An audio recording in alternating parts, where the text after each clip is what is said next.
Were you, or were you not, on a gay cruise?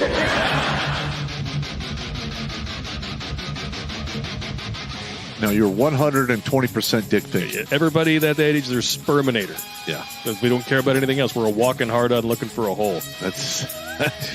I have to say you're right on that one. Oh, my God. A stiff breeze comes through the room and you return the favor.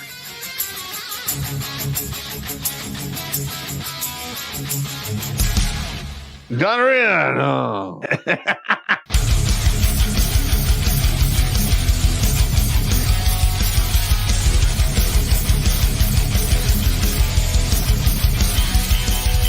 Somewhere on the outside of this building, there is a hole where squirrels come in. Better than a hole where dicks come in. Yeah, better than that. Going down the stairs to wash the laundry. What the hell?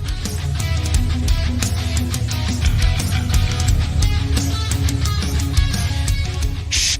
Pizza. Stop it now. I order you to stop. I'm still touching myself.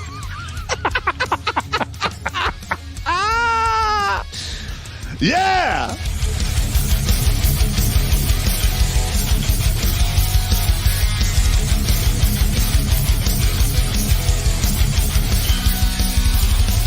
All young bitches want to do is pop pills, smoke weed, get drunk, lay around, suck dick, eat hot Cheetos, charge they phone, get a sew and weave, twerk, be bisexual, eat McDonald's, wash they pussy in the sink, lie, take selfies, and talk shit through Wi-Fi because they phone never on. I think washing they pussy in the sink is my favorite part.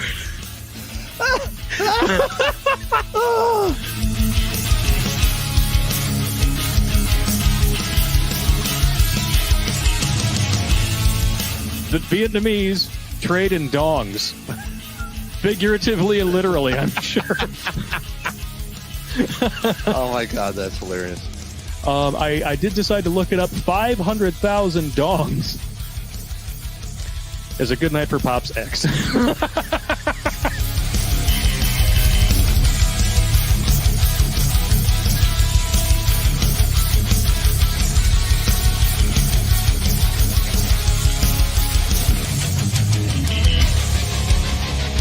Like most women, he's an emotional thinker. Good God. I mean, that's part of the problem we're having now in our society is we have a bunch of emotional thinkers that want the world to, to fall in line with their emotions. That's not... look, reality doesn't give a shit about emotions. It's my lived truth. Fuck your lived truth. No, it's not. It's your perspective. Kiss my ass.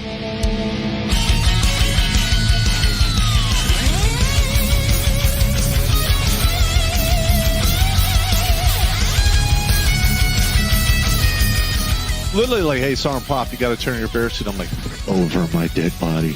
No. Just give me a statement of charges. Yeah. You're never getting this back. Yeah. You can suck it. I'm going to wear this with my Russian coat. you will bury me in this. Hey! Why you gotta fucking be like that, man? Because I'm an asshole, and I learned from the best. I'm sitting across from him, and I'm pointing at you with all four fingers. All right, first of all, the Russian jacket is World War II surplus. I'll send you a picture of it, Sarge. Yeah, okay. I got you standing wearing it with holding two giant buckets like you just collected all the chum from behind the dump dumpster at the bar, and you're going to go home and make ice cream out of it.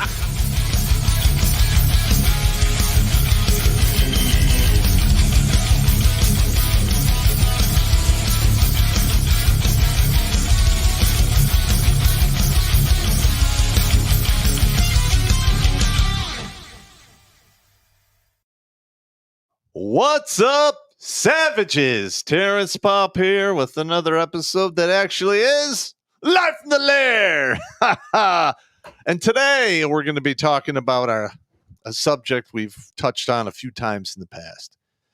But since it's current year and we're seeing them break down the differences between men and women, and you can, assume whatever gender you are, and you have to be accepted that way. And it's going to get really bad. Now, as you all know, I retired from the Army in 2018 with 33 years under my belt. And I saw the slow march of this so-called progress from the beginning of my career to the very ending of my career. And I've watched this affirmative action horseshit thoroughly and completely destroy soldiers' careers. Get soldiers passed up for promotion based on nebulous standards that apply to one sex and not the other. I have seen many an officer or NCO go down for the count because he dared to bang a woman in his so-called unit or adjacent units, and it was all consensual until they got caught, and then it turned into an apparat situation. And not only did the gentleman get cooked and booked, but anyone who knew about it also got cooked and booked. So this is a subject that is really near and dear to my heart, mainly because I did graduate Ranger School September 11th, 1990. And the standard that they applied to me, which was absolutely ruthless, I believe I could say with a high degree of certainty that a 38-year-old single mother would not have been able to make it through the course. And we're seeing it now. We're seeing failures on a grand level. These women are crashing ships, getting relieved of command for, sexual SA stuff, crashing aircraft, you name it. And we're going to cover a lot of that tonight. Plus, there'll probably be some Army stories because whenever you get two grunts in the same room, that's bound to happen. So I got Battle Dwarf on deck. Jimmy hopefully will be on station sometime after 9 o'clock Eastern Standard Time. We shall see. You good there? Yeah, I'm good. You good there? Yeah. We forgot to cue up the New Zealand story with the female commander who ran one of their only naval vessels 20% of their fleet into the ground. And, yeah, ran it aground and sank it. Yeah. We can always pull it up, I'm sure. We can. But I was only in for 11 years, and I went in late 94, finished basic in March of 95, and even by 2005, I could see the decline of the Army. We had I was joint combined most of the time. I worked with Army, Navy, Air Force, Marines, and whatever other elements we were working with. That's because you were a 30-pound brain. I was in the 25-pound brain crew. But anything more than a 10-pound brain is exceedingly rare. I understand. I have been in a room with the real 30-pound brains, and you feel small.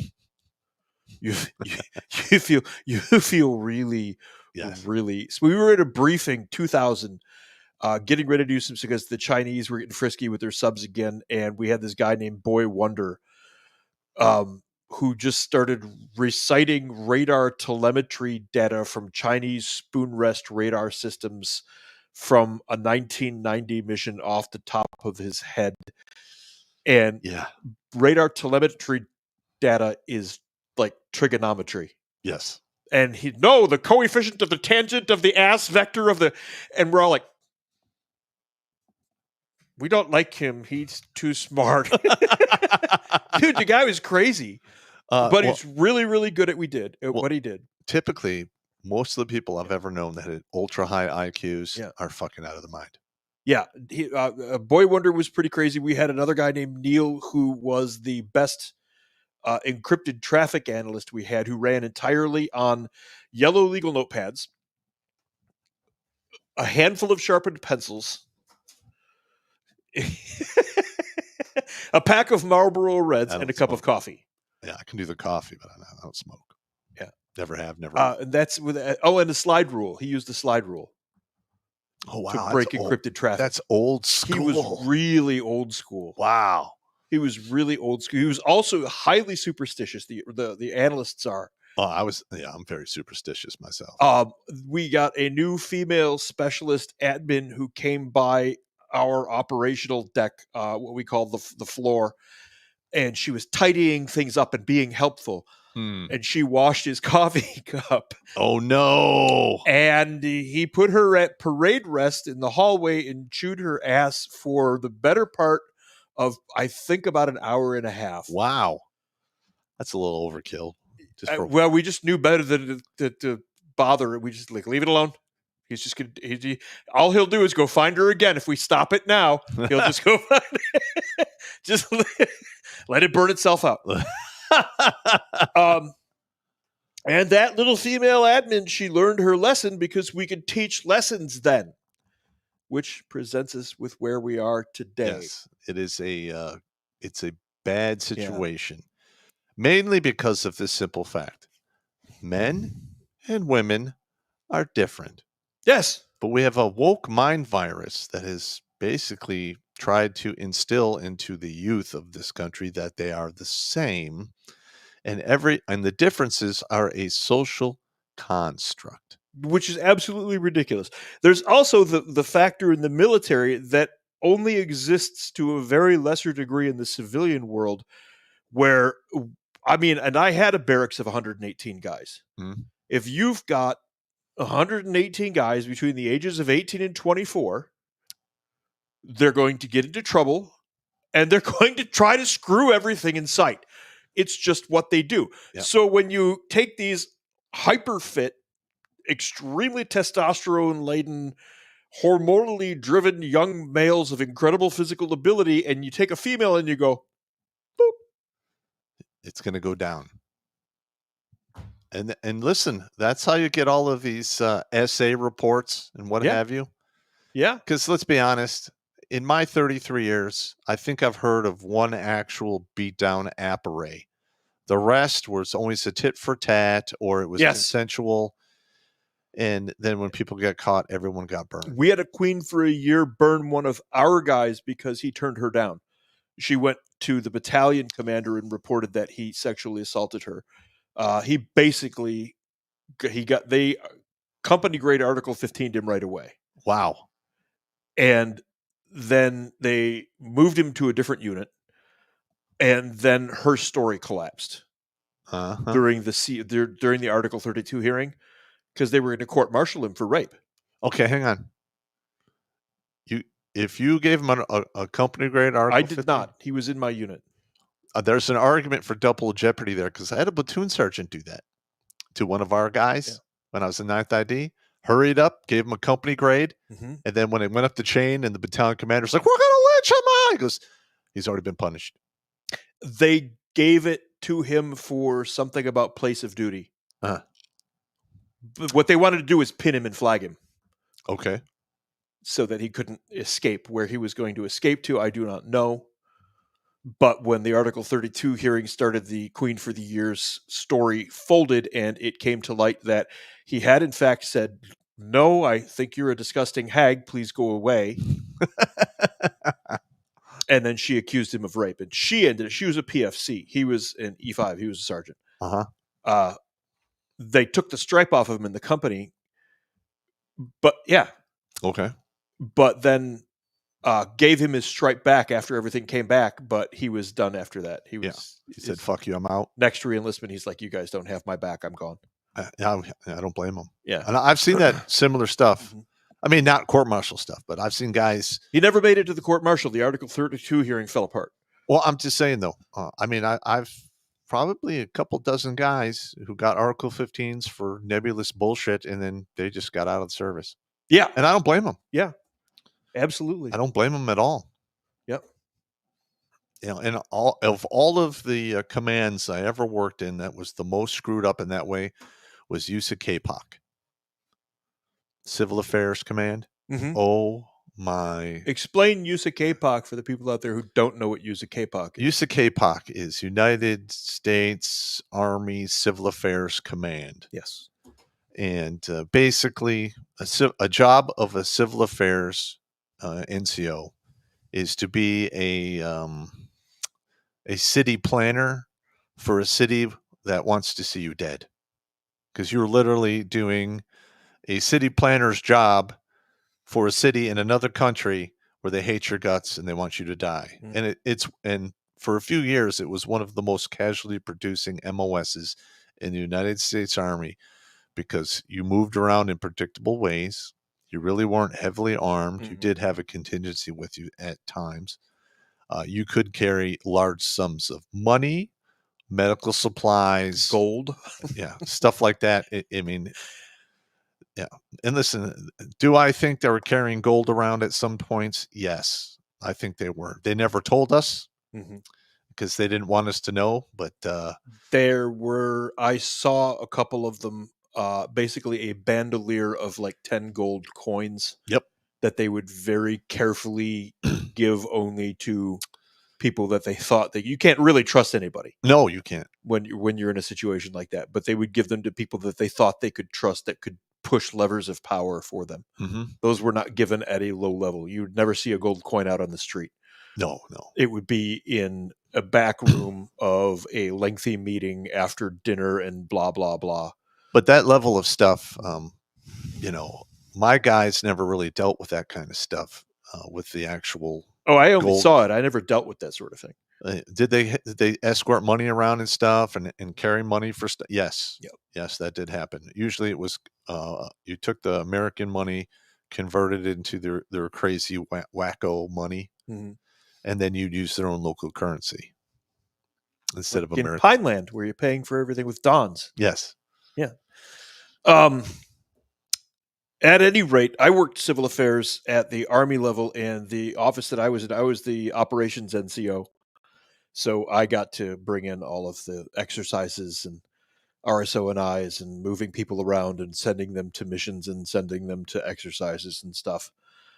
But another portion of that for us was a semi-diplomatic status where our colonel would go attend actual embassy events, and I would walk around behind her with her drink in one hand and her hat in the other.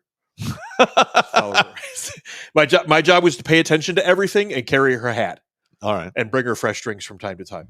All right, so let's get to the first story. We're back into officer land here now.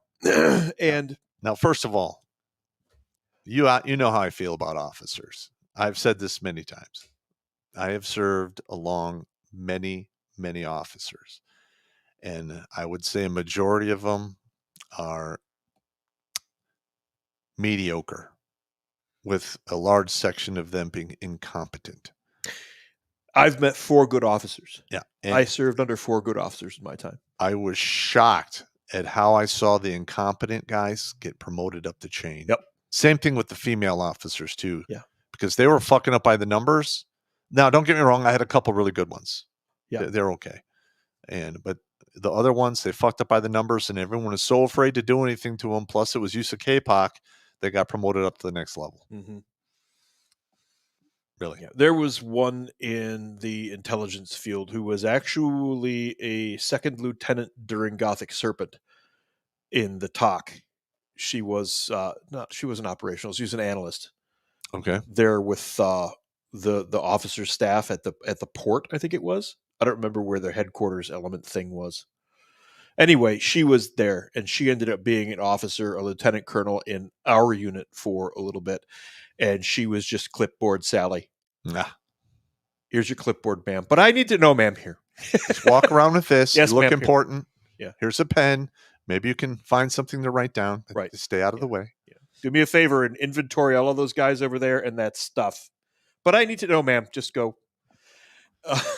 Now, this next one here, it's on the screen. This just happened. Yes. This just happened. Let's see if the date here identified on Monday. This happened last Monday here. This is the 21st.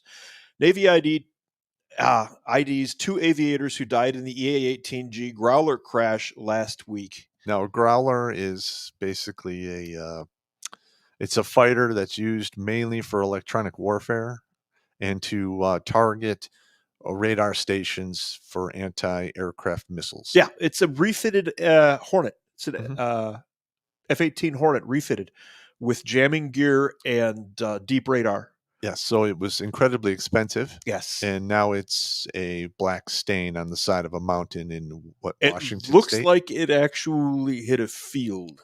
Yes. but the scar that it left indicates high velocity impact at not a great angle. Did they ever give a reason why they didn't eject? I have not seen anything yet. The Navy is slow to report that stuff to the civilian world. But Naval Aviator Serena Wellman, 31, and Naval Flight Officer Lieutenant Commander Lindsay Evans, 31, from Electronic Attack Squadron 130, based out of Naval Air Station Whidbey Island in Washington, which is one of our big bases. The big ships go in and out of there. We're conducting a routine training flight on Tuesday at the time of the crash. It is with a heavy heart that we share the loss of our two beloved zappers. I know what zappers are. The anti-radar crew. They will hunt. They're radar hunters. Yep. And they've got the missiles for taking out radar on the ground, for taking out radar aircraft in the air. We call those Pop-Tarts. Well, also, during Vietnam, it was the wild weasel. Yes. Yes, that's where this tactic Those started. are the SAM hunters. Yeah. And that had a short effing blanking life expectancy. Oh, yeah, it's a horrible job. Commanding officer of the Electronic Attack Squadron 130 said in a statement on Sunday, our priority right now is taking care of the families of our fallen aviators, which means the report is being questioned, and ensuring the well-being of our sailors and the Growler community. We are grateful for the ongoing teamwork to safely recover the deceased. Wreckage of the crash was identified Wednesday, and the Navy said Thursday night that it rests approximately 6,000 feet altitude in a remote, steep, and heavily wooded area east of Rainier. I've been on Rainier. You've been on Rainier too, haven't you? Yes, I have. That's some terrain. Yeah. Oh, yeah. That's some ball-busting terrain. So it's going to take them. They're probably going to have to take a SAR team up there with a helicopter. Oh, yeah. Go up there and get. But I have no idea why they didn't eject. What happened? I don't know. It says the cause of the crash is still under investigation. Soldiers from First Group at Washington, based at nearby Lewis McChord, stepped in to assist with search and recovery, and those would be the guys to do that too. They'll know their stuff and know how to get in there. And one of the missions for SOF, the PJs did it, and I believe you guys did it too. If a plane with expensive secret stuff goes down, oh yeah, go in there and get it all before anybody else can. If it Or goes blow it down up. near us, yeah. Or blow it up. Yeah. Usually it was if it was super secret scroll and worth a lot of money. Normally we just created a cordon around it so nobody can go in or out, and then the people with the big brains came and did what they do. Got their stuff. Yeah. But that's typically how that works out. I've done similar-ish. The story I told last week about the Air Force guy getting his eyes sanded by the Chinook, that was a I believe before I even got to the regiment in 88, they had a situation in 86 where one of the companies from Second Bat was scrambled, put on helicopters, and then secured an air.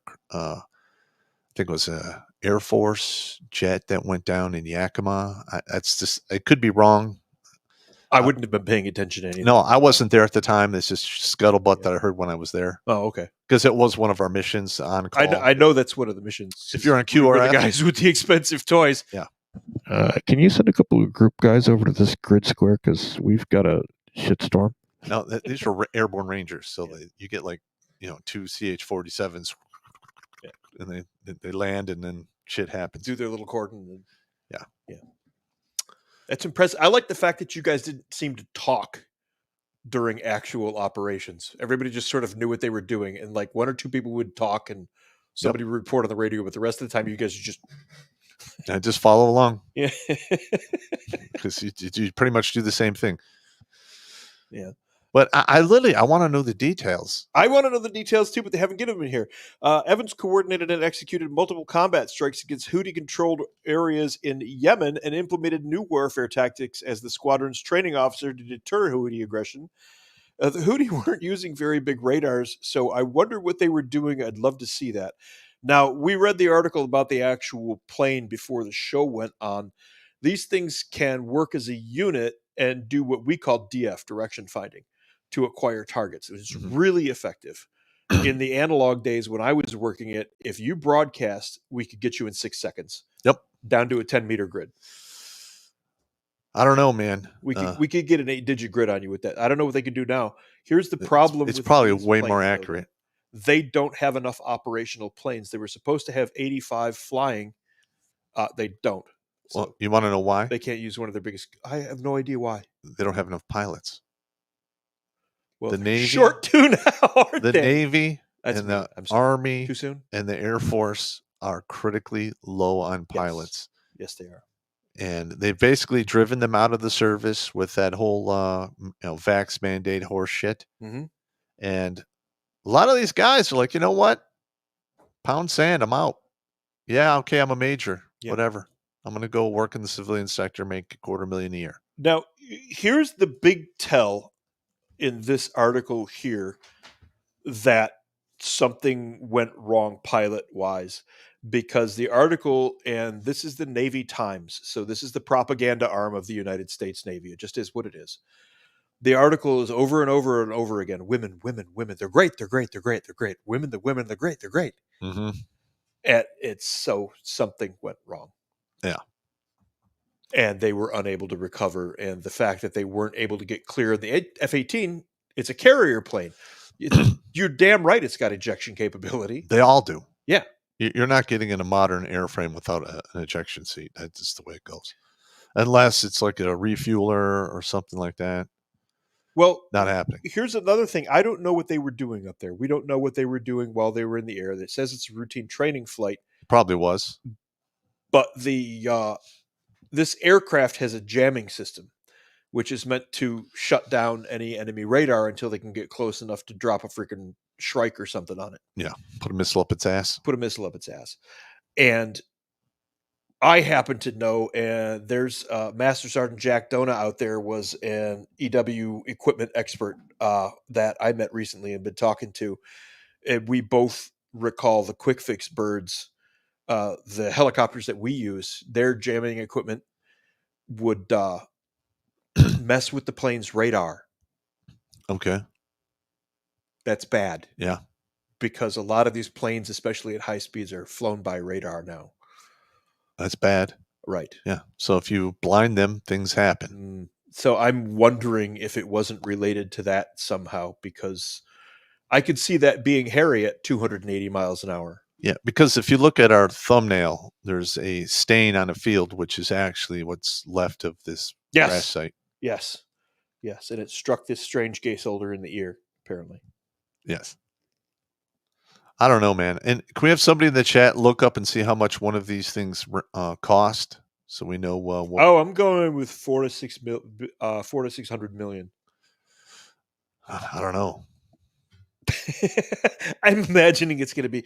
It's the EA-18 Growler. EA-18 Growler is the aircraft. If you can find a price on that, I'll be keep cool. an eye on the chats and see if I can catch you saying it. Yeah, listen, we're not. Look, my heart goes out to the families. Yes, of all the absolutely. people, of the two ladies that got smoked. It's terrible. I got it. But if you're going to be putting women in situations that are dangerous like this, that they're unprepared for, somebody's going to have to, take the blame, in my opinion. Somebody says 125 million. Okay, I can believe that. And then somebody else says probably 125 million for development and 67 million for the base aircraft. Yeah, it's usually 50 to 75 grand for the base aircraft. If it's and then all of the upgrades, then the upgrades and electronics, bells and whistles and stuff like that. Yeah, like Popp's saying, we're not after these two women in particular. Okay, the point here is the Navy is forcing the issue. The article here points it out well. Women. What you need in an aircraft like this is competence, ability, know-how, calm, and competence. Yes. And no genitalia provides you with any of those things in any form. Fair enough. I'm 5'5". Guess what my chances were of being an aviator? About zero. About zero. Yeah. Same here. I didn't have helicopter crew. I could be helicopter crew. Yeah. I mean, I was going to be a pilot though. I just wanted to be a bullet slinger. I joined up and I walked into the recruiter and said, I want to be infantry. And he looked at me and gave me a bunch of tests. He said, no, you're going to do this instead of what's this? Next thing I know, I'm a very basic half right face doing push-ups on the last day of at graduation. What did I do? You're going to language school. I've been trying to get into that damn school for 3 years now and I can't get in. And here you are, a basic trainee. Like, there you go. I didn't do it.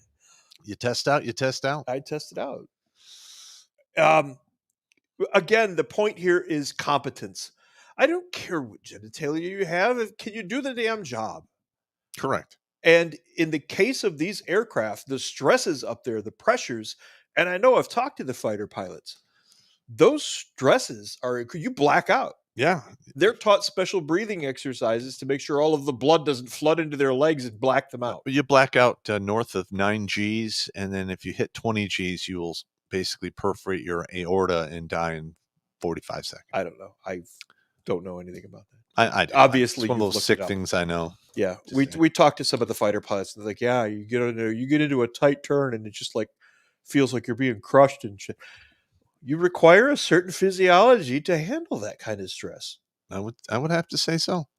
Now, listen, I don't have a problem if women are flying planes. Great, got it. I start having a problem when you're trying to put women into combat roles, and then you lower the standards so they fit. Yes, That's not how reality works. Bing, competence. That's not how the real world works. Yep. Oh no, this is Pride Month. Oh great.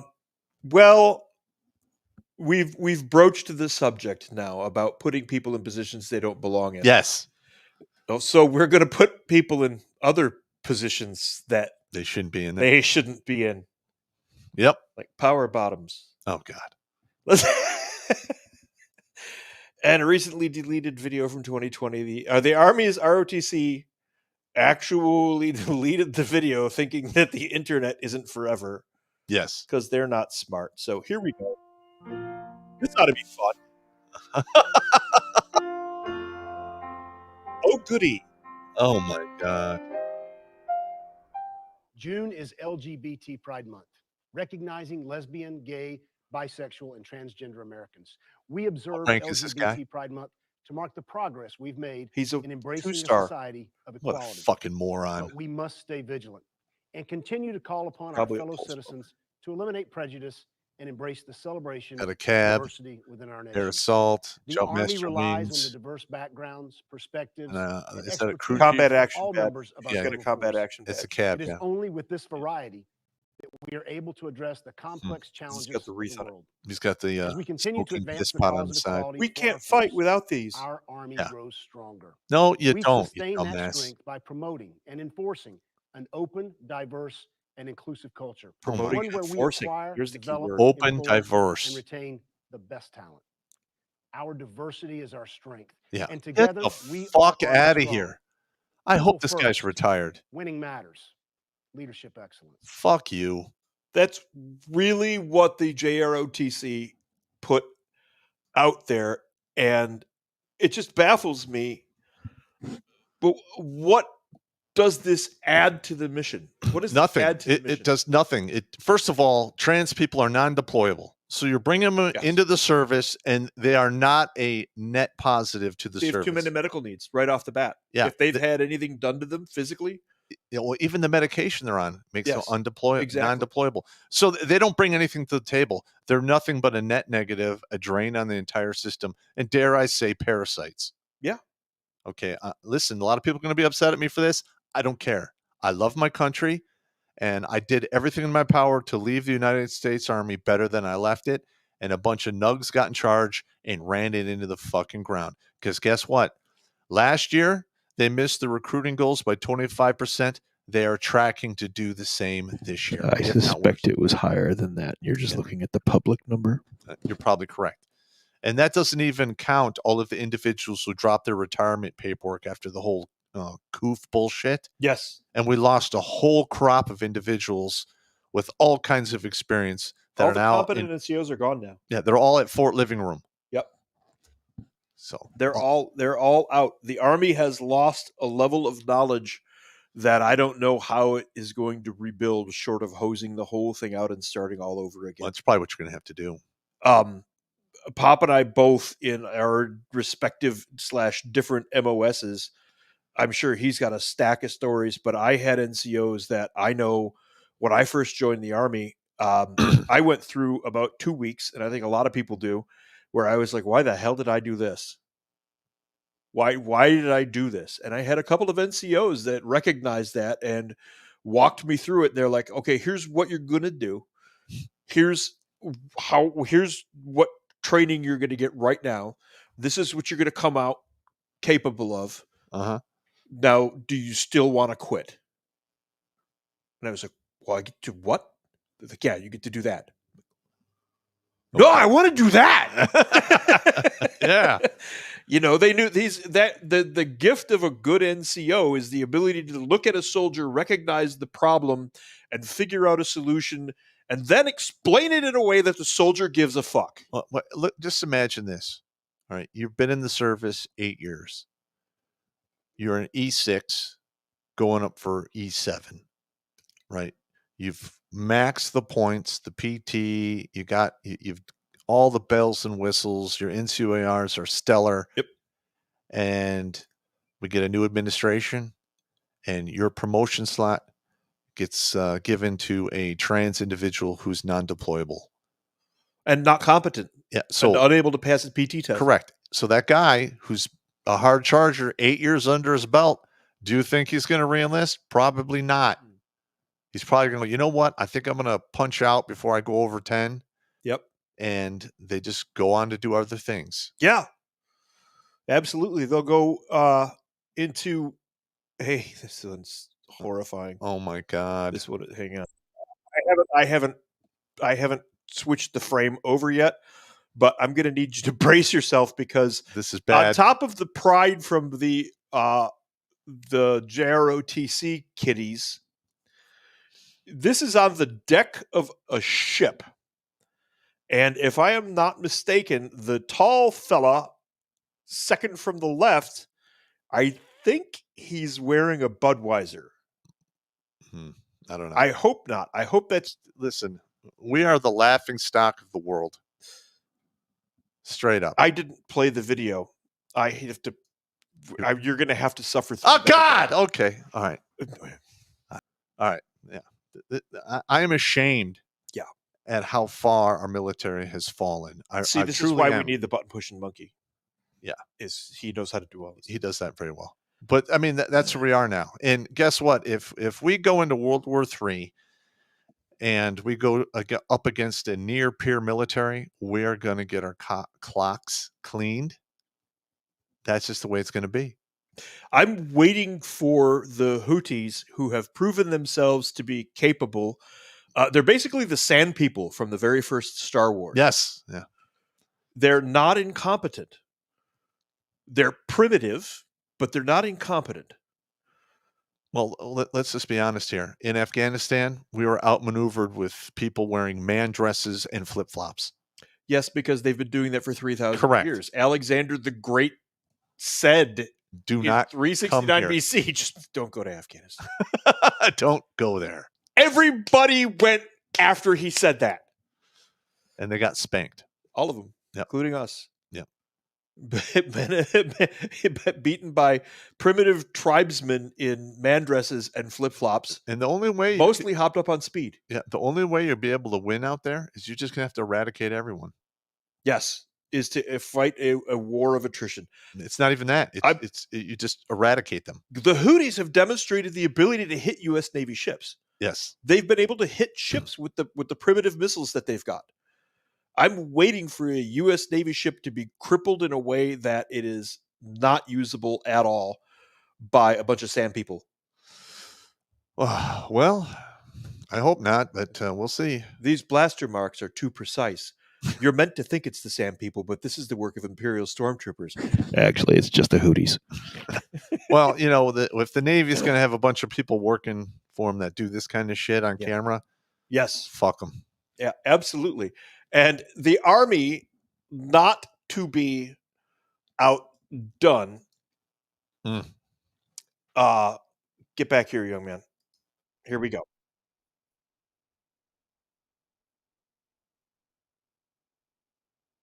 Wait, damn it. Button pushing monkey. I need you. All right, hang on. Is it There we shared? go. There we go. All right. There we go. Ready? Yeah. This is terrible. The military be so silly with their rules. Like, why did I just get in trouble for having a pink lunchbox? And then I got in trouble for wearing lip gloss. Yeah. Yeah. And God forbid I wear some mascara. Oh my God. Oh, they be so mad. God forbid I wear mascara. Oh, dude. This is absolutely disgusting. If you are a young man out there and you're actually considering going in the military, I highly advise not to do it unless you have no other option. Yeah. This is way beyond the pale. Yeah, this is I'm sorry I put you through that. I think it's kind of funny they put you through it twice, but I'm sorry I put the viewers through it at all. I got you. But listen, you need to know what's going on out there because you're not getting this from the mainstream media. No. They're not being down and dirty and honest with you like we are. Twitter and TikTok, but you have to find it there. We go out of our way to bring it to you, which means we had to watch it first, which means we really care about you because we're doing some suffering just for you. Yeah, and since we're suffering for you, please donate because we're getting demonetized by YouTube, and it is absolutely insane in the membrane. So every little bit helps. Thank you. Give the speech. All right. Yes. Well, we've been demonetized beyond rhyme and reason by YouTube. In fact, they are clawing back money that they paid us a decade ago because the stuff we made a decade ago is now out of terms of use with the new terms of use policies. So we're being penalized for that. Okay. We've had people unsubscribed in mass from our channel. We're capped at roughly just shy of 133,000 subscribers for the past 5 years. We're getting anywhere between 200 to 500,000 views across all of our platforms on the internet, and we can't seem to crawl out of the hole. This shit is expensive. It's not cheap. We work on a shoestring budget, so every little bit helps. So please help. There you go. Yeah, absolutely. We do. We put a considerable amount of time in this. For example, we'll finish the show tonight, and the first thing that Popp and I will do is start talking about what we're going to do next week already. Though we do did have slip next this week planned. Yes, we do. We do have next week planned already. Next week is Pop Spooktacular. So, okay, Boogity. You're making it creepy. You're making it weird, man. Making it weird, man. I'm not giving you a hug. No, don't do that. So now that we've got our fruity friends, all fruitylicious, and our overemphasis on genitalia versus competence covered, let's go back to we're back into the whole. What's the date? What's the date on this one? What is the date on this one? I think this is right. This is actually 3 years old, but I know for a fact that it still applies right now. This is May of 2021. Right. Now you see that female in the back? Is that a female? The one all the way to the right with the PT I guess belt? so. Yeah. I would immediately tape and weigh that woman because she is fat. Yeah, absolutely. What else is wrong with this picture if this is a PT test? Where's the NCOs? What is this lollygagging? What is this lollygagging? I want a neat, orderly line between each participant. Yeah. What are you doing? Yeah, I got you. If you're going to do anything at all, you may stretch. Otherwise, you will be standing at the position of parade rest. Yeah. It's basic training. Holy ass balls. More than 7 months after the official launch of the Army Combat Fitness Test, or ACFT, which failed, by the way. They're going back to the old standard for PT test. Because there's too many women couldn't pass it. Nearly half of female soldiers are still falling short, with enlisted women struggling the most. Military.com has learned. What did I tell you? The data again raises questions about whether Army's attempt to create a fitter force is creating more barriers to success for women. Look, it's the military, okay? I routinely carried packs that were 110 pounds in one of the units that I was in. And then there's your 35 pounds of fucking battle rattle. Mm-hmm. And then there's whatever weapon you're assigned, up to and including the pig, which was 27 pounds, I think, right? Here's the standard, the base amount you're going to carry. 45-pound rucksack with your field gear. Ours was extreme because we had all the battery shit. Well, this is basic without combo stuff. 45-pound rucksack, then you have 10 pounds of water. So you're at 55 pounds on your back. Your LBE is 15 to 20 pounds, depending upon if you have food, extra water, what have you, customize it to yourself. And you're going to have your helmet, and then you're going to have your weapon. So roughly you're walking around with about 75, 82, 85 pounds on your back. And that's before you have radios and extra ammo. And then somebody's going to carry the pig or it's stand-in. And shit gets heavy fast. There's a reason if you ever meet me in person, I grunt and groan and I sound like Jiffy Pop popcorn when I walk around because this body has been put through the ringer. All right. It's not the years, it's the mother effing miles. And there's a whole lot of miles on this meat suit. Exactly. I got one knee, both hips, and a shoulder that don't like me very much anymore. Yeah. That's just the base weight. You become specialized, or if you become part of a long range surveillance team or any other number of various specialty things. 100, 110 pounds easy. Easy. Yep. So if these women cannot do that, then they do not belong in the units that do that. And correct. That's it. I mean, the part of special operations that I worked in, I've said this a million times. We were basically the roadies. We were the sound crew. We're setting up the stage for you guys so you can go do your thing, putting up antennas and all of that stuff. But we still had to be fit and in shape. But we did have female operational specialists with us because you're basically wearing headphones and sitting in a skiff. Or look, I don't have a problem with that at all. Yeah. Look, when I'm again, out, it's competence. Can you do it? Yes. Like if I'm out there doing the thing and it goes south and I pick up the radio and like, hey, we're fucked. Oh my God. I want to have somebody like Roger, give me your grid. What's up? Right. All right. Fast movers inbound. Yeah. Expect them out of the Northwest. Yeah. QRF. They have 2 500-pound bombs. I know you just put your ramen on, but put that down. We got guys. Turn out the blowtorch. Get the fuck over You can almost hear the QRF go, God damn it, put their food down whenever anything happens. Because it's always when something like that happens. Yep. So internal Army figures from April showed, and this is 2021 again, showed 44% of women failing the ACFT compared to 7% of men. We had different standards when we were in for a reason. Now this PT test are different. This new PT test that they have now, it's been out for a while. They're saying it just came out. It's been out for this is 2021. Oh, okay. Yeah, this is 2021. I thought you were like they're changing it back to the old push-up, sit-up, and a 2-mile run. The old get over PT test for women? Yeah. Yes. ForceCom data includes the results of 106,000 ACFTs taken in the first half of fiscal 21. This amounts to 20% of women and 36% of men in the force who also have scores logged into the Army's database, meaning the data can be potentially incomplete. Look, when we ran the old PT tests, again, same mentality, just different units. If you failed the PT test, we were going to fail you. And when I became an NCO, just like every other NCO in the unit, you became a grader. And if you failed, it was on you. Yeah. Period. I'm not going to cut you slack. No. In fact, one of my PT cards that when I was a grader was, I saw a picture of this a couple years ago.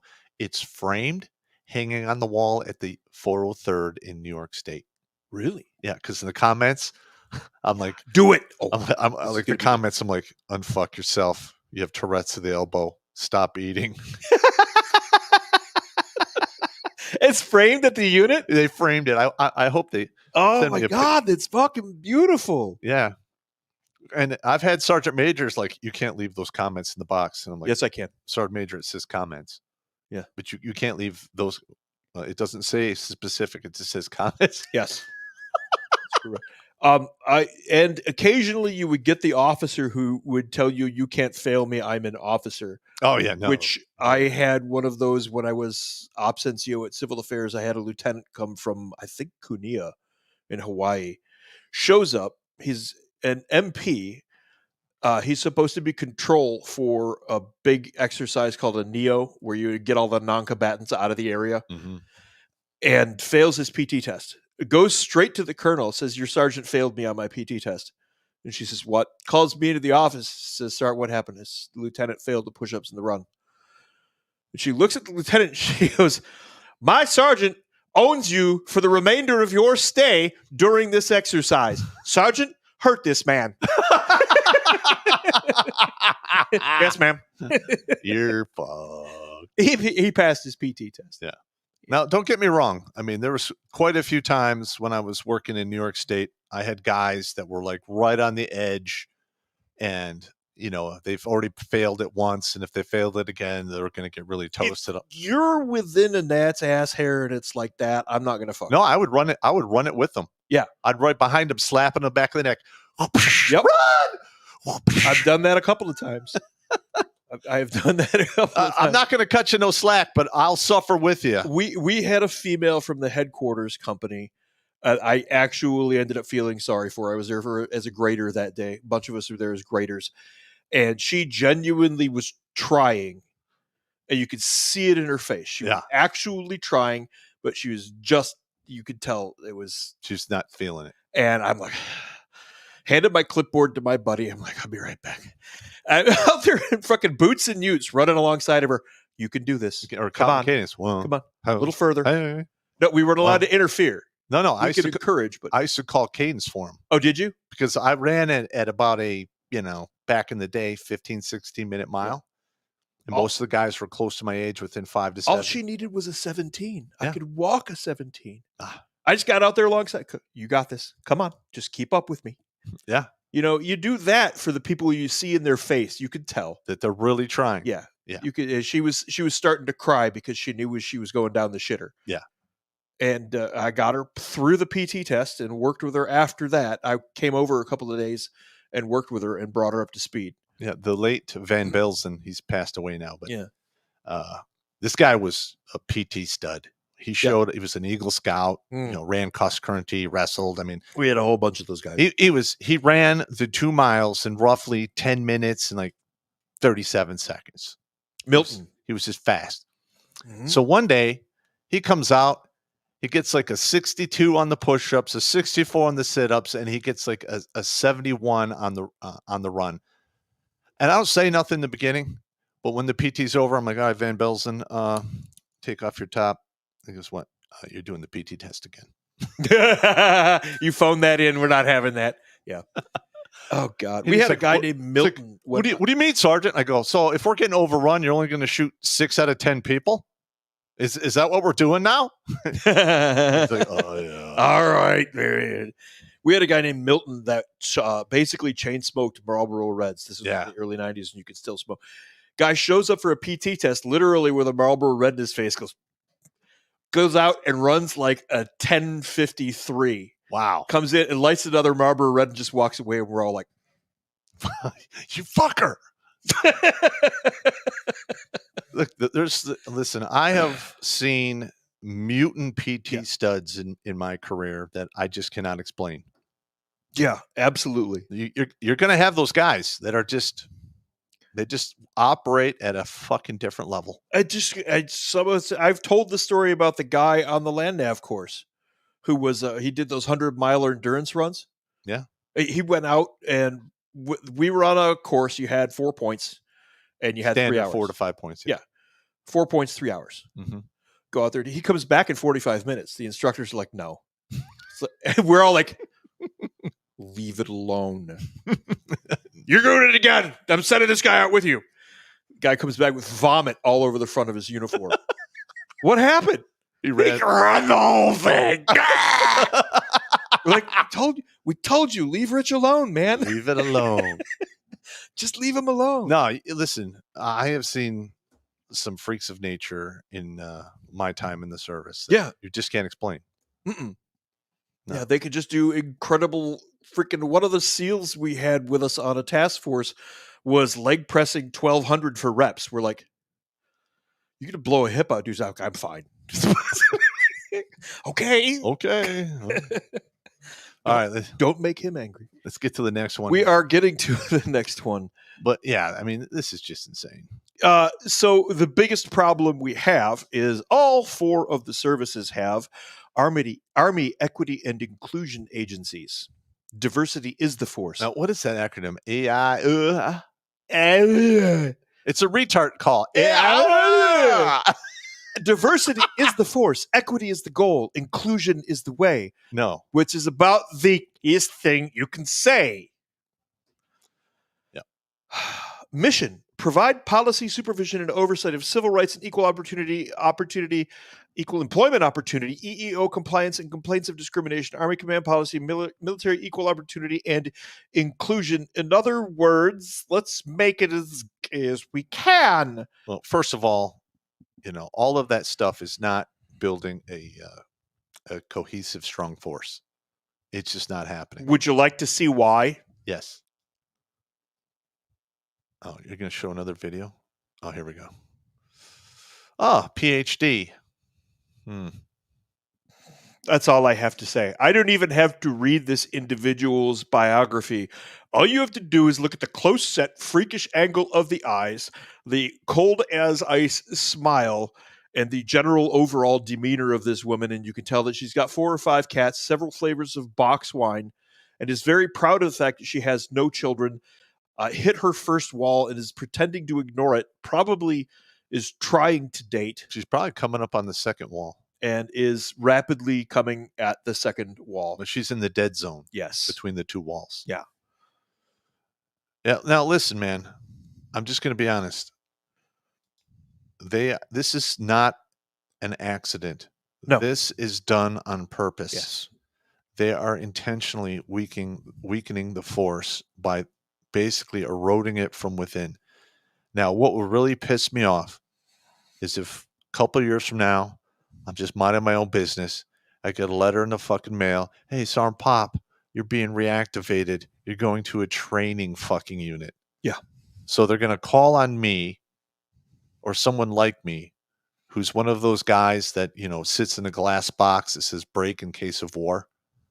And then you're going to pull me into action to basically whip into shape a bunch of the younger people out there. Because I'm going to be honest here. These trans people or these soft-hearted individuals, they're not going to be able to train hard-hearted, ice in their vein, killing motherfuckers. Because that is what you need when you go to fucking combat. It is not a game of tag. All right? First place, you get to live. Maybe. Second place, you're probably going to get wounded. Maybe. Third place, definitely you're in a fucking body bag. And listen, reality and the specter of death doesn't give a shit about your feelings, doesn't care what's hanging between your legs or what's not hanging between your legs or what has been cut off between your legs or what's hanging off your chest, how long your hair is. They don't fucking care. They want to destroy you because that is their fucking job assigned to them by the universe. Period. And you better be on your goddamn game. And you're not getting that from diversity, equity, inclusion instructors. It's not going to happen. All right, sorry about that. That's okay. That was a good rant. That's why I shut the hell up, put you on there, and let you go. Man, I do go on some legendary rants. That's okay. This individual appears to be a couple of years younger than us, which makes me happy because I am now at that age where this young whippersnapper, the hell of Rava, get off my lawn. Yeah. But listen to this. Research associate, research psychologist, team leader research psychologist, chief of programs, budgets and strategies, U.S. Army Research for Behavioral and Social Sciences, senior research sciences, Institute for Behavior and Social Sciences, U.S. Army Research Institute for Behavior and Social Sciences director, detailed as acting deputy assistant secretary of the Army for Research and Technology. This woman has never held a real job in her life. Everything she does is fairy dust, make-believe, and unicorn farts. And I wonder how many people this woman has actually saved from suicide. I'm going with fucking she's probably grunt. caused some suicides. I'm just a fucking grunt. Okay. Yep. I have a bachelor's degree in public administration that I've never really used, except if you count civil affairs. And fucking around, working on a show that is very unprofessional because we operate on a shoestring budget. I'm up to 553 lives saved.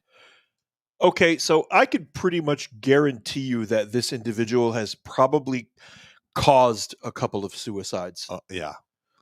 Well, listen, with not directly, but with the crap that she forces soldiers to go through. You got a guy who just comes back from the line. You got a bunch of grunts who come back from the line, and they've just been through hell, and they've seen shit that they will never get out of their minds. They'll never be able to get that out of their heads. Yeah. And then you've got this woman telling them that they have to do DEI training now that they're back in the States, fresh off the field. But this type of woman here creates the toxic leadership that is eroding the Army or the military as a whole. Yeah. Now, the toxic leader is not a new thing. Yep. It's been around for a while, but it's always been around. I can show you examples dating back to Polybius. Yeah, but there used to be, ways that it was dealt with in the service back in the day, i.e. fragging. Yeah. Yeah. Get your ass There's beat an example of fragging in Polybius's The Histories. Yeah. Where a Carthaginian officer loses control of his troops and a slave takes over. And that officer is promptly torn to pieces by his own troops.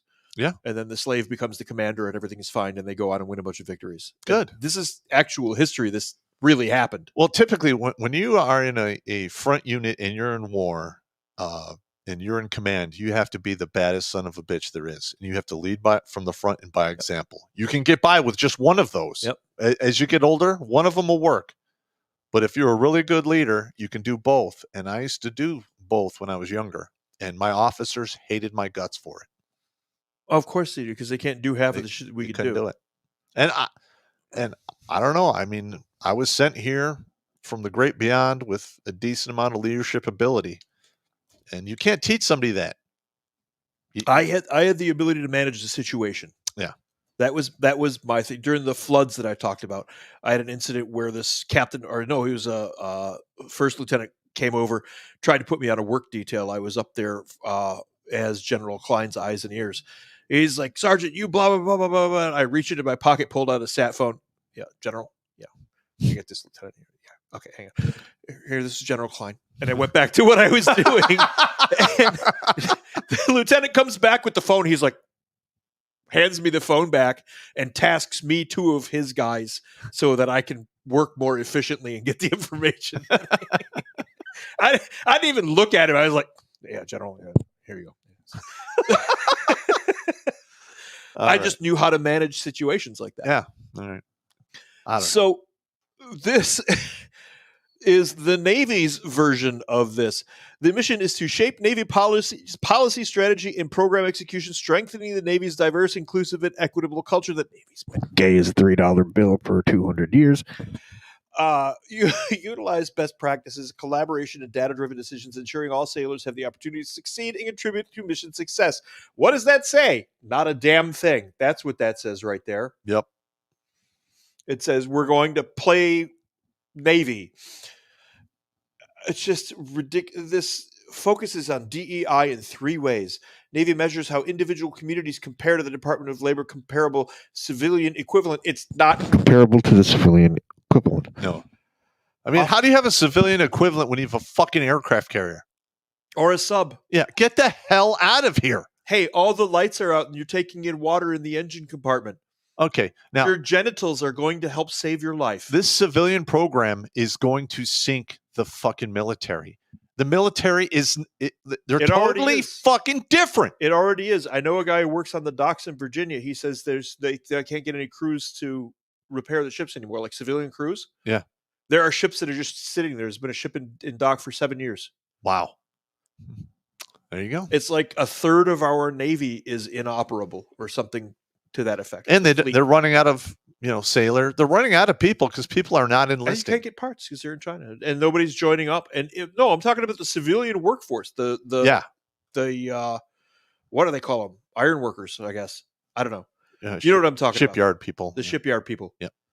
They can't get competent ones. The welds on one of the submarines. That was in the news the other day. Did you hear about that? No, I did not. One of the submarines, they went to inspect it to get it out into the water. All the welds are fucked up. Oh, yeah, that's bad.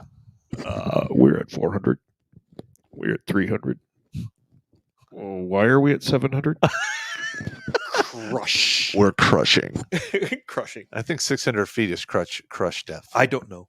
I did not join the Navy so that I would not have to go on big gray pointy things. Yeah, in no. the Army's wisdom, the first thing they did was assign us to a task force on the USS Blue Ridge. Yeah.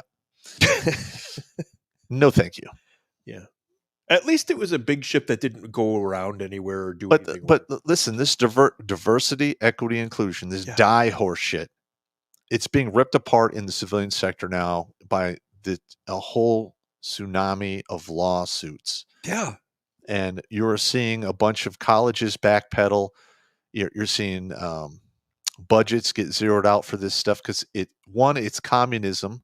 Yes. 2, it's ineffective. And number 3, it ruins morale and chases people away. Especially competent, sane individuals don't want to deal with this crap. And they will go elsewhere, make the same amount of money or better, and they won't have to deal with this horse shit. Now, I need to check something. Hang on. Okay, we're going to have a little fun here because there's a sub-rabbit hole here. Oh, a sub-rabbit hole. A sub-rabbit hole here. So this is the Army's equity and inclusion page, right? Here's your webpage. It's good enough. Here is the Navy's webpage. I was designed in 1997 and never updated. They just filled in the blanks on the diversity. Why were you created? But it looks like a Navy ship. Yeah. Way out of date, needs work. Let's just slap a coat of paint on it. It'll be fine. Now, this is the Air Forces. It looks welcoming and well designed. Do you ever eat any of the Air Force chow halls? Yes, it's like Denny's. We went from an Army chow hall to Goodfellow Air Force Base, and the Air Force chow hall there. We walked in and we were genuinely confused. There was music. There was Muzak. Mm-hmm. There were booths.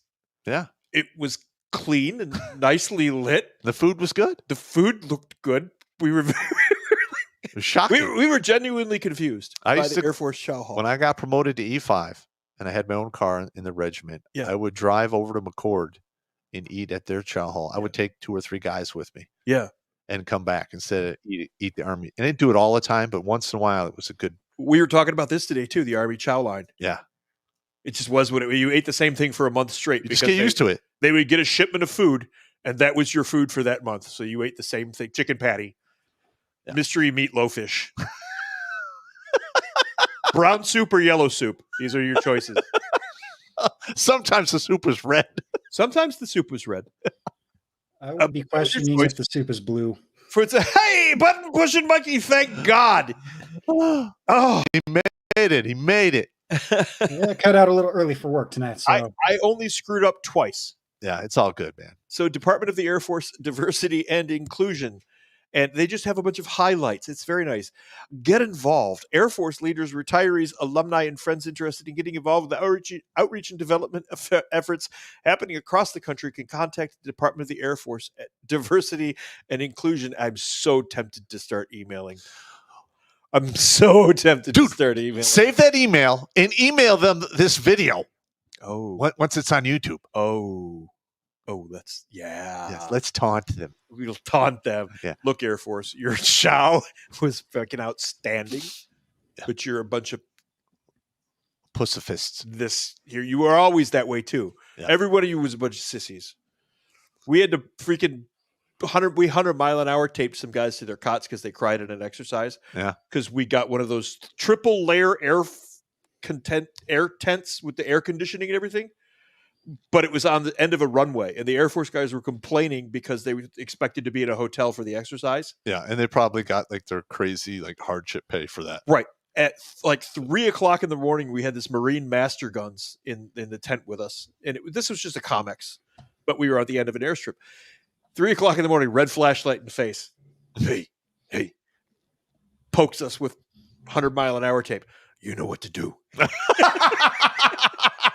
So we taped these 3 Air Force guys into their cots with 100-mile-an-hour tape without waking them up. And then when it was like 06, we went to chow and came back, and they're like in there. Listen, when an E8 wakes you up, like it gives you the tape, it's going down. Sorry. Yeah, I get you. That's hilarious. You know what to do. You know what to do. Red flashlight in the face. But yeah, this is just ridiculous. And this one isn't. It's prettier than all the others, but it's not great. Here's all the guidances and resources and stuff like that. Speech at the loose gay butt twerking queer community event. Yes, exactly. Yeah. But then you come over here to the Marine Corps one, and it looks like you would expect a Marine Corps website to look like, except it's about being gay. I'm sorry. Yeah. Serves as the program office for the Marine Corps Diversity, Equity, and Inclusion Program. Oh, they call it DE&I. Why don't we just call it die? Because you're destroying the service. I don't know. You're killing them. I don't know. But look, it's all tidy and Marine Corps. It looks like a Marine's polished the floor and the brass and everything. Mm-hmm. Congratulations on them. That's good stuff. I'll take that. Then it started to get weird because those are the DEI pages for all of the different sources. That was actually fairly recent too. And this is study reveals persistent sexism toward women serving in U.S. Army Special Operations Forces. This is from just last year. All right. Now I mentioned this. Go ahead. All right. So this is what they refer to as sexism. They literally, you have a woman, she's 130 pounds. The rucksack's 110. You're like, okay, here's your rucksack. It's too heavy. Well, that's what we need to carry. Oh, no. And then it becomes an EEO complaint or EO complaint because you're trying to hold them to the standard. That's all you're doing. Like, this is what the job entails. Do what you fucking are supposed to do. You're sitting in this slot to do this job. I am simply enforcing the standard. And women, I've seen them do this many times. They turn it into some kind of EO complaint. Yep. Because they want to get out of it. They don't, like the typical woman, they don't want to have accountability. Yes. And if you try to put accountability on them, they will literally file complaints with IG and EO against you. Yeah. And it jams you up for 6 months to a year. Yep. Because of that. Especially if you're in a leadership position and you need to be doing leadership things. Yeah. And it gets to the point where, you just like, okay, fuck it. Don't do it then. Because you don't want to get jammed up for a year every time you try to enforce the standard on this particular soldier who is basically whining and complaining that they don't want to do the job that they fucking enlisted for. And if they're in SOCOM, they got a fucking bonus to do it. Yeah. Now get the hell out of here. Plus you get danger pay. And if you get a language qualifier, you get language pay for each of your languages and so on and forth. Like I said, we had female special operations people, but they did a job that they could do and be trusted to be competent in. Correct. And they were competent. I know there was a girl named Kate. She spoke like 5 or 6 languages fluently when she showed up at language school. Yeah. She was fantastic. Like the one woman that got smoked in Iraq, she spoke 4 different languages. They're all Arabic, but well, yeah, you need that stuff. Farsi, Arabic, and a couple of. We had another girl named Cleo who was just a freaking wizard with a freaking motherboard. Yeah, she was a female computer nerd, and she was damn good at her stuff. Yeah, listen, I don't care if you're competent. Yeah, this is not going to work out. And here's another thing: if we actually go into a actual real war, you're going to see a bunch of people get killed trying to cover for these female soldiers. Or try to pull them off the field. Well, yeah. Or pull them off the field or carry their weight or go back to get them. Now, listen, I'm all about leaving no one left behind. but you have to clear the objective before you go back for people who are hurt or wounded. Remember the buddy carry class? Yeah. Can you pick up a 200-pound dude with one arm and then grab his gear with the other arm with all of your gear on and drag him 200 yards through terrain? Probably not. Can you do that? We could both do that. Not now. I'm back old, in the day. yeah, Oh back God, in the- in our 20s. Yeah. Not now. I might save you if you're 130 pounds right now. No, I can drag a 200-pound guy over grass. If I have to do it, Yeah. I could do it, but I would be very, very unhappy. Yes, exactly. Yeah. But these women want to get into these units where this is the normal stuff. We had the buddy carry, like once a year we did buddy carry stuff, didn't we? Ish, thereabouts. Well, usually it was part of what is that? Combat medicals class. Yeah. CLS. Yeah, CLS. Usually you would do that in CLS. Yep. You do the buddy carry. Let's see, you have them get on your back and you walk with them that way. Mm-hmm. Then there's the really crazy one where he's laying down. Yeah. You have to grab a leg and then roll across him and then get up with his body weight. Fireman under. carry. Yeah. But you pick up. He's laying on the ground. Yes, you have to pick him up from the ground, get the leg over your shoulder, and then you roll to pick him up. You can't listen. A 200-pound man laying on the ground, and if you weigh 200 pounds, picking dead weight up like that is very. You're squatting all of that weight. Yeah, it's very difficult. Yeah, it is. It's hard. Mm-hmm. Women serving in the Army's elite special operations forces are facing significant discrimination. Listen to this shit, including sexual harassment and sexism from their male counterparts. We discussed that. 18 to 24 years old, super fit, hormones raging. All they want to do is bang everything in sight, including stumps, walls, furniture. Yeah. You put a female into that. Yeah. Oh, he looked at me funny. Durr. Or check this out. Yeah. Say you have 2 or 3 guys talking. You know how guys talk. Yeah. And female, especially in the barracks. Female soldier walks by and gets offended. Yes. So I have to change the entire fucking culture so you don't get fucking offended. Go fuck yourself. Get the fuck out of here. Either you adapt to the culture or you find somewhere else to live. Stay out of the male barracks. Do not go in the male barracks. Sorry, this is a no-tit zone. Yeah, I got yelled at quite a few times in 9th ID because we had a JAG contingent working at the end of the block.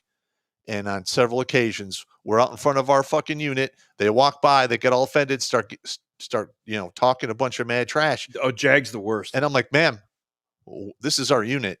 You're down there. Why are you walking here? Well, private, it's none of your business. And who's your commander? We'll get him for you. And my commander is like, comes out, what's going on? I understand. Well, don't walk by here. There you go. Mm-hmm. There you go. Listen to this. It gets better. Sexual harassment and sexism from male counterparts. And having to wear ill-fitting equipment. Guess what? The equipment's built for a male frame. Sorry. All right, so now we have to increase the military budget, build a bunch of extra fucking equipment that fits women who can't do the job. Yes. Get out of here.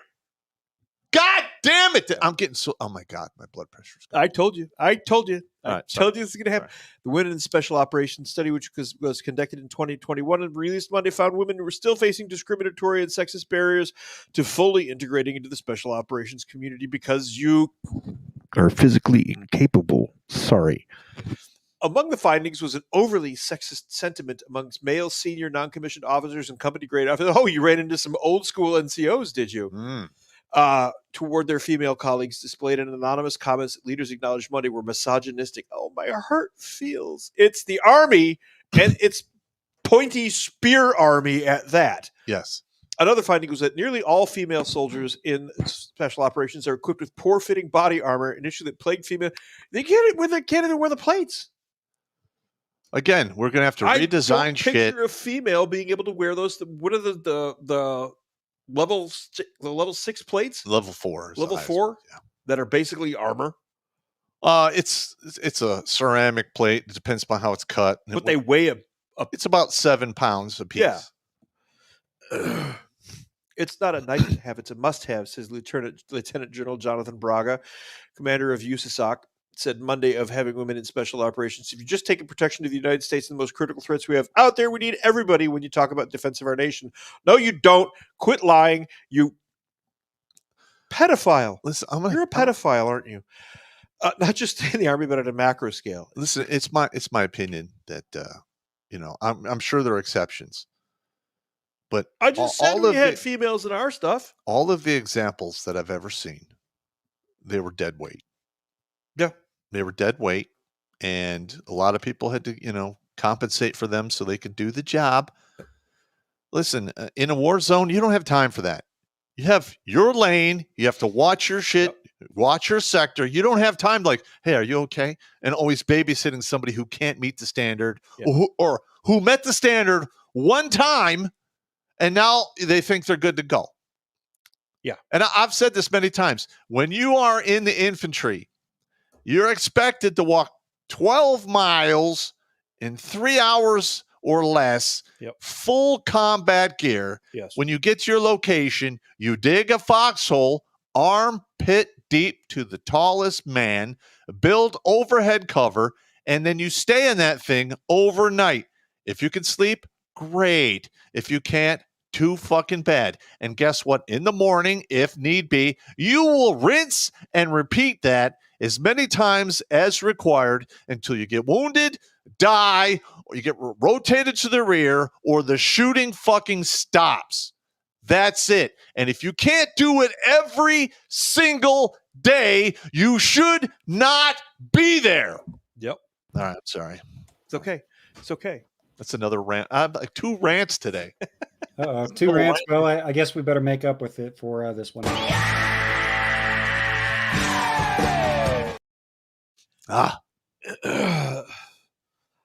During a media roundtable on Monday, USASOC Command Sergeant Major Joanne Nauman, why is a female Command Sergeant Major in charge of special operations? Emphasized that the study is not about accommodations for women, but rather about providing tools that allow women to maximize their performance and continue to serve at all levels. That is exactly accommodating women. You just use different language to say it. Yes. Listen, I could not deal with that. In a combat unit, a female sergeant major, it's just not going to work for me. I can't do it. They've run 100 women through Ranger School, dude. Yeah. 100 women have passed Ranger School. Listen, like they have monkeyed the standard to the point where it's useless, in my opinion. At least what I've been told by RIs who left that school. I'm sure that's true. I've talked to like 6 of them over the past 10 years. Yeah. I'm sure that's true. And now you've got Rangers leading up. Now take a look at this sweet face here. All right. Now, look at that. I'll bet you she's 5'4", first of all. I'd say 5'6" tops. Yeah. She probably comes in at like 120 to 130. So she's literally going to carry a rucksack and equipment that with the armor that's the equivalent of her body weight. Get out of here. Yeah. It's not going to happen. Yeah, that's not a thing. And I'm 18 to 24, testosterone laden. Yep. Hardcore, super fit. They're going to see Blondie here, and the first thing they're going to think is pincushion. Yes. Sorry. It's going to be game on. Yeah. That's just how it is. Yeah. And this is... And listen, can you name one organization that women have infiltrated that used to be a man's fucking organization or world that they didn't fucking destroy? Boy Scouts. Oh. Gone. Yep. I mean, name some more. I can't think of any anymore. The gaming industry. Yeah. The gaming industry one was funny, though. That was actually funny the way that all burned down. Yeah. This is the real world. This is like, these people are supposed to fight our wars, and here we've got Cupcake. Let's listen to what Cupcake has to say. Yeah. Let's hear what Cupcake has. Hello, I'm Captain Shana Koss. I'm from Fairfax, Virginia. I have a Bachelor's of Science in Kinesiology from West Point. I graduated in 2016. I'm currently serving as the Executive Officer for Headquarters and Headquarters Company in 3rd Ranger Battalion, 75th Ranger Regiment. My infantry path has been pretty typical. I attended IBOLC right after graduating from West Point. After finishing Ranger School, I PCS'd to Fort Bragg, where I almost immediately took a rifle platoon. And then 6 months into my platoon leader time, I applied to the Ranger Regiment. Upon graduating RAS by PCS down to Fort Benning, and then almost immediately deployed to about this. This is absolutely shameful. It really is. I knew this one was going to give you apoplexy. I'm sorry. I know how seriously you take the regiment, and I don't mean to laugh. It's Army laughter. Yeah, I know. I understand. It's I have to laugh so that I don't smash all the things. Another use for comedy. Yes, exactly. Koss says in the Army's video she was following the footsteps of her father, who was also a career infantryman and a ranger. I'm sorry. No, you did not pass ranger school. You were passed. It's different. It's different, yeah. Like when I went to ranger school, I was an E4. Nobody gave a shit about me or where I came from. And it was a long, grueling, miserable fucking time, and I recycled once in desert phase. Yeah. So I mean that's just the way it is. Yeah. It's brutal, and it's meant to be brutal. Even training in, like, when I was 2nd Infantry in Korea, it wasn't ranger school by any stretch of the imagination, but when we went out and did stuff, no woman was keeping up with that. You know, I went 40 hours with no sleep, fell asleep on a pallet of 40 mic in the back of a deuce. Yeah, and in mountain phase, I'm literally, we're climbing up the side of this cliff face. Mm-hmm. Ranger above me, slightly to the right, loses his fucking footing. He comes sliding down. Yeah. And I literally locked into the rope, reached over, caught him till he got got unfucked. Yeah. And then put him back on the rocks, and he kept climbing. Now, if he would have fell the rest of the way, you snap at the end of the rope, you can get seriously injured. Because it only takes about 20 feet of free fall before that rope starts really screwing up your body. I've done rock climbing. Yeah. And he maybe slid like Absolutely. 8 feet, and I just grabbed. It's scary as fuck too when you slip, even if it's like 4 or 5 feet that you but fall. Listen, you're like, I was like maybe I was 145 pounds at the time. I lost so much weight, but you still have that man strength. You know, you're like, oh shit. And I literally grabbed a dude about my size, stopped him from falling another 15, 20 feet down and then getting injured so he could finish the course. Had that female captain here been you in that scenario, you'd be screwed. And she tried to grab that guy, I guarantee you both would have went down. Both would have went down. Yeah. Absolutely both would have went down. Correct. And listen, there's little things like that men just naturally do it. It's called casual strength. Like if you're a dude and you can do, 20 reps at 225, I did that when I was 45 years old, 46. You just have a reservoir of physical strength that you could use in emergencies like that. Yeah. And you never know when they're going to come up. Yep. Yeah. And there are stories here and there of a woman going mama bear, like in a car accident where the car rolls over and baby's inside and she's able to like pull a door open or push a car over. But they're few and far between. We had to do crap like that on a fairly routine basis. You're not catching guys falling off of rock faces all the time. No. But you are exerting yourself in physical ways often enough that if you're a female, your frame is not going to take that kind of punishment. Not for very long. And you're going to X out. You're going to freaking be DX'd pretty damn fast. And another thing, urban warfare. I can't tell you how many times I had to get down, have a dude get on my shoulders, stand up, grab his feet, and then military press him up so we could get in a fucking window up there. Yeah. God damn it. 130-pound woman, especially, soapbox blondie, is not going to be able to do that. Yeah. She's just a show pony. Yeah. It's obvious she's just a show pony. Got it. But the thing is, it destroys the morale. Yes. And it literally cheapens it for everyone else. Yeah. Cross said in the video, you're going to love this. I can't wait to hear this response. Cross said in the video that what keeps her going and what helps her continue to be successful is trying to live up to the Ranger Creed, which says the soldier will always endeavor to uphold the prestige, honor, and high esprit de corps of my Ranger regiment, knowing that my job is not complete until I've given absolutely everything that I have. I don't believe that's the first stance of the Ranger Creed, but that's fine. That's not the way I remember it. Yeah. I don't remember it verbatim, but I don't remember those words. Yeah. Just get the hell out of here. Just get the hell out of here. Wait a minute, because let's go. Why are you tormenting me? I'm just having fun. Oh, okay. You'll be Here we fine. go. Here we Wait, go. this is 10 years ago. This is All right, now 2015. Now, hang on. 2 RIs who were in this school at the time contacted me several years after this and told me the deal. 1, they removed a lot of things from the course that had a lot of people getting injured. They allowed a lot of these women to recycle multiple phases. Normally, you're allowed 1 recycle. Sometimes, if you're from the regiment, they'll send you back to day 1, but it's a very rare case with a lot of extenuating circumstances.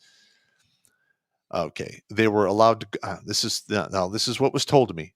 They're allowed to go back to the rear for hygiene every 72 hours. All right. Now, when I was in Ranger School, you wanted some hygiene. Guess what? While you're doing a water crossing, pull out your bar of soap and wash your goddamn nuts, because that's all you're getting. That's the way it works. And you need to brush your teeth. Well, go to the middle of the patrol base and brush your fucking teeth. And after that, you go to the edge and pull goddamn security. Yeah. So the next guy can go brush his teeth. Yes. This, by the way, is the image of the buddy carry here. Oh, we have a video. Let's see if we can have some fun watching this. Here, all branches of the U.S. military have to open ground combat CBS roles News, to women, those guys, or give the Pentagon a good reason why they shouldn't. It's This Rangers. week, the Army allowed women to try Ranger School, a training ground that used to separate the men from the boys. Here's David Martin. 399 soldiers started Ranger training this week, 19 of them women. The first time the notoriously tough course has been open to That females. one's done right there in the They're left all front. mixed together, but you can pick out the women. Their hair is closely cropped while the men's heads are shaved. The Army took these pictures and wouldn't allow us to identify or talk to the women. They tend to be smaller than the men, but that didn't matter when it came to the battle carry. I This hated is just that the pit. first week of a 62-day course designed to replicate the constant stress, lack of food, and sleep deprivation of combat. Less than half the men can be expected to make it all the way through. Yeah, when I went through, it was knows less how than the half. women will do. First, they have to pass a fitness test, which includes a 5-mile run in 40 minutes and 49 push-ups in 2. 49 push-ups. I can do 49 push-ups in 30 seconds. Not anymore. Not anymore. Obviously not anymore. No. My body's thrashed. I got almost killed twice in combat. My God. It's so annoying. Okay. And here's the thing. You have all these women out there like, well, they made it. I could do it. No, you can't. You can't. All right. If they ever take away the safety net, you are going to be permanently and irrevocably broken. Yeah. First of all, every one of these schools, any of the harder schools, invariably involves some form of mud followed by some form of sand. Yes. So that you are what they called a sugar cookie. Yes. Let's go make sugar cookies. And it was simply there to cause mental stress. Yes. Keep you wet, cold, dirty. But the problem is female anatomy and Doesn't sugar handle cookie it. drills don't mix. No. And here's another thing. If you in current Ranger School, you get like 4 hours of sleep a day. It was like 2 or 3. No. It was like 1 hour every third fucking day. Really? Yeah. And so if you needed to sleep, you had a buddy. All right, you lay down, sleep for 20 minutes. I'll pull security. Yeah. All right, it's my turn. That's how you lived. Yeah. And you just I enjoyed the hallucinating. I got used to it. After I've hallucinated, after about 40 hours, you start to just, everything starts to go sideways. Yeah. And it was actually, it broke up the monotony. This is how it goes. Yeah. You do start to hallucinate after a period of time. This is just the most ridiculous crap. So 2015, and now we've got a female Army freaking Ranger Captain Princess XO. Freaking Princess Ranger pants here. I'm sorry. I'm not buying it. Women were failing out left, right, and center. And then all of a sudden, we've got a Ranger headquarters company XO. Listen. Like if I ever, like if hell ever opened up and I got called back to an actual frontline unit, I would probably go to the battalion commander and say, I'm not going to take orders from a troon. And if this is a combat unit, I am not going to serve under a female commander or sergeant major. If you want me to report to the brig now, just let me know. I'll drive myself down there because it's not happening. Yeah. Move me somewhere else. I'm not doing it. I'm just. Well, one, I know what I know what's at the end of the road of that, and it's a bunch of body bags, and I've filled enough body bags. I don't think mentally I could do it again. I don't think I can't do it again. Yeah. By 2022, 100 women have now graduated from U.S. Army Ranger School after every single one of them failed in 2015. Well, gosh, did we just start breeding tougher women? What happened? They lowered the standard. You lower the goddamn standard. They wouldn't do that. Listen, airborne school used to be a pretty high standard school. Yeah. And now it is a cakewalk. Other than the fact that, you can get hurt jumping. Fall out of a plane. That's about it. Yeah. This is just 100 women have graduated from the U.S. Army's esteemed Ranger School as of Friday.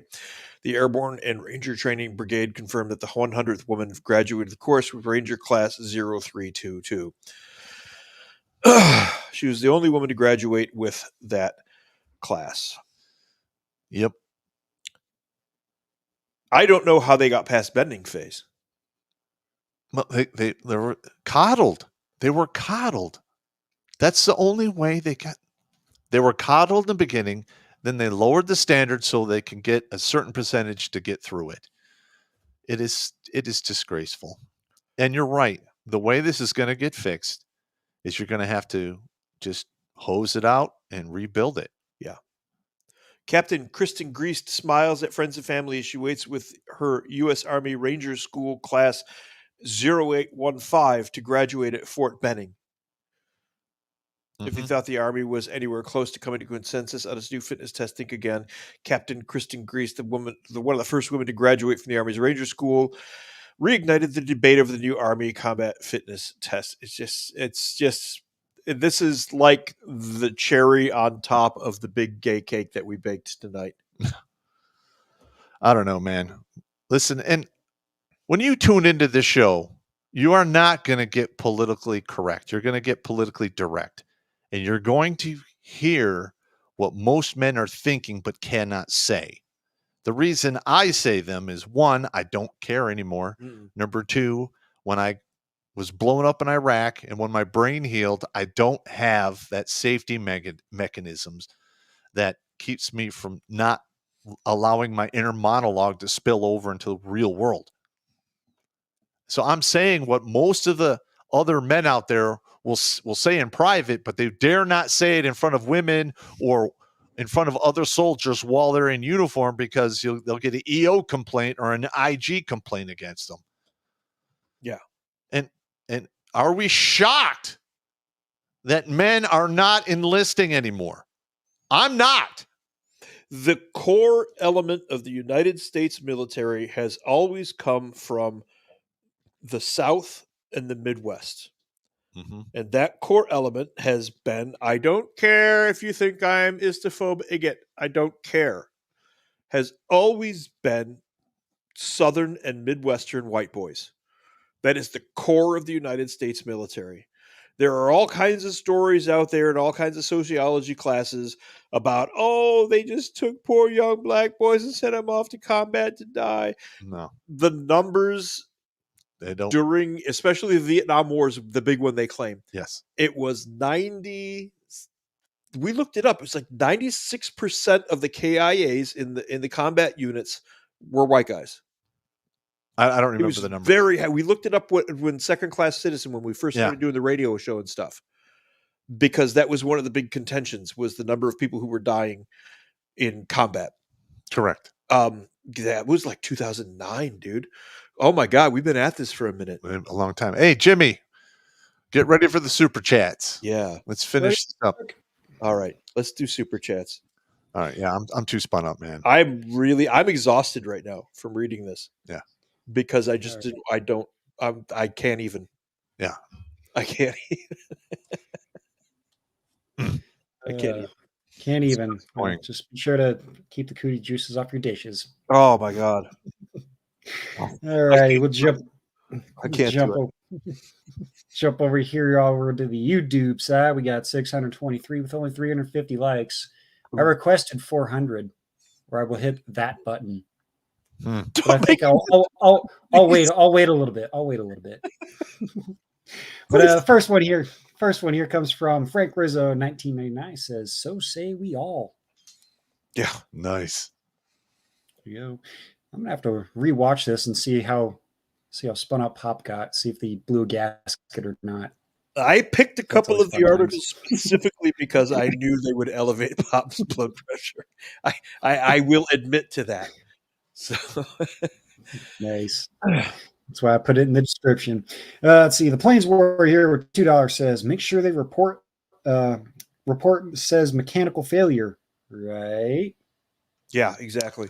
Oh, now don't get me wrong. All right. We have all kinds of male pilots get killed all the time. Yep. I just want to know what happened, why they did not eject.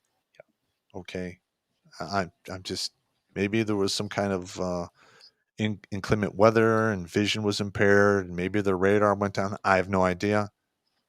My heart goes out to their families. I don't want to see anyone get killed. I'm just asking questions. I will reiterate what I said about that particular article. I would have had no problem at all if the Navy had come out and said 2 competent pilots died today in a terrible training accident. They crashed their EA-18 by Mount Rainier, and we mourn the loss of these pilots. I'm all in. Yeah. But every article out there in every media source was women, vagina, women, vagina. That's what I'm angry about. Well, I believe they're either competent or they have a vagina. Take your pick. Well, it falls under my list here of women brain housing groups, reasons in vagina. Yeah. Carry on. There you go. Yeah, next one is Kenj 1090. He's got our first We're Not Worthy tonight. We got quite a few, actually, but here's the first one. We're not worthy! We're not worthy! Thank you. Standing. Thank you, man. Says, for the war chest, keep it going, Popp. Rah. I'm trying. Yeah. Dylan Sharding here with 1111. He says, it's a Halloween season. Can you share some of your most deeply held superstitions? Next week. We're going all into that. Yeah. There you go. And Rusty Shackelford, he's got our second We're Not Worthy of the night. We're not worthy! We're not worthy! Thank you very much. Thanks, man. He is ready for another Paranormal Popp episode. All right.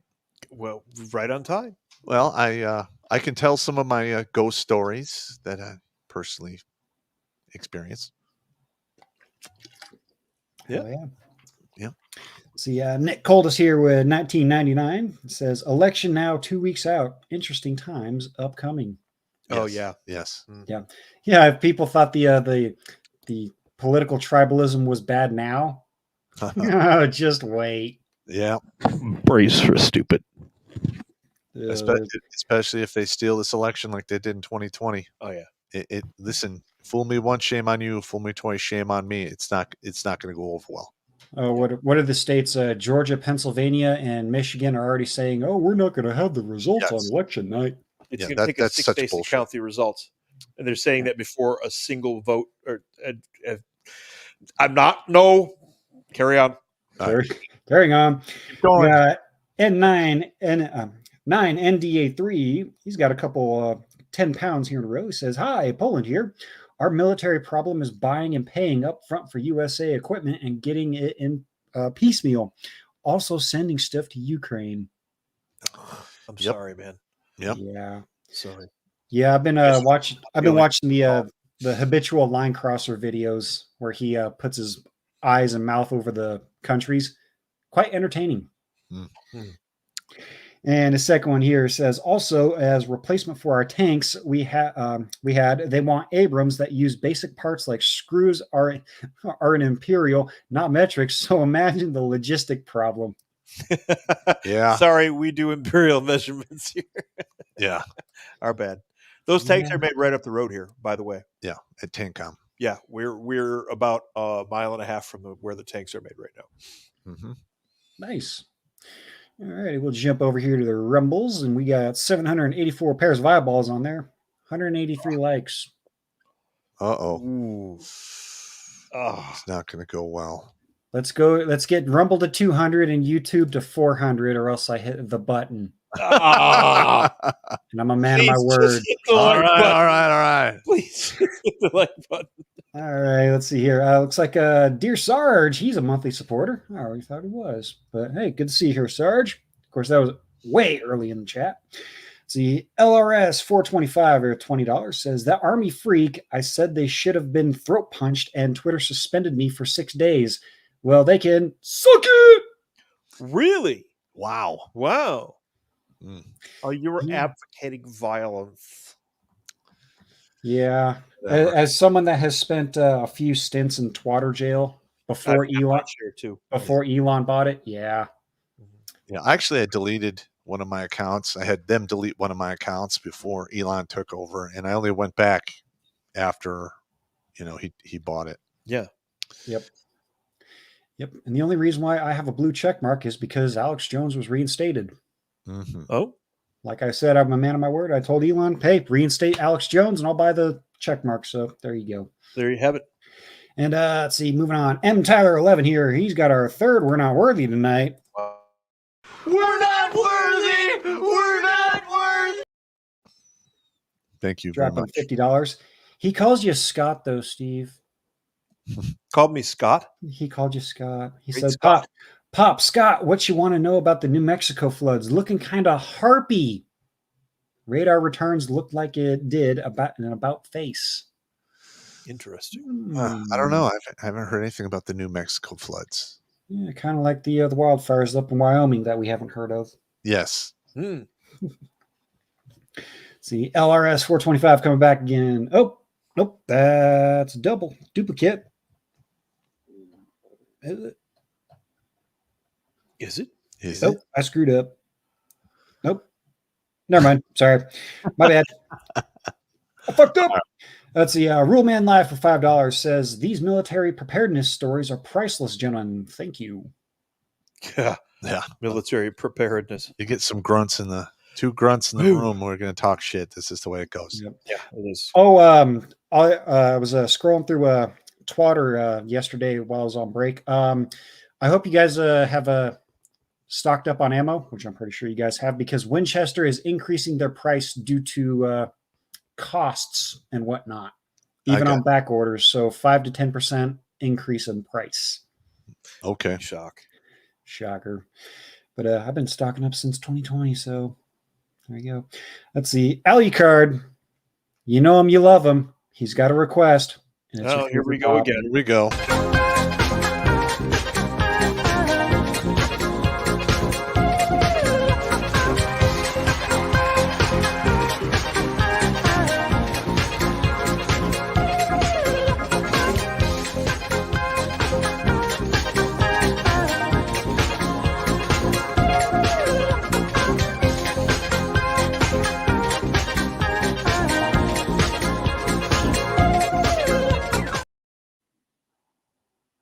There you go, Pop. Did that cheer you up a little bit? Not really.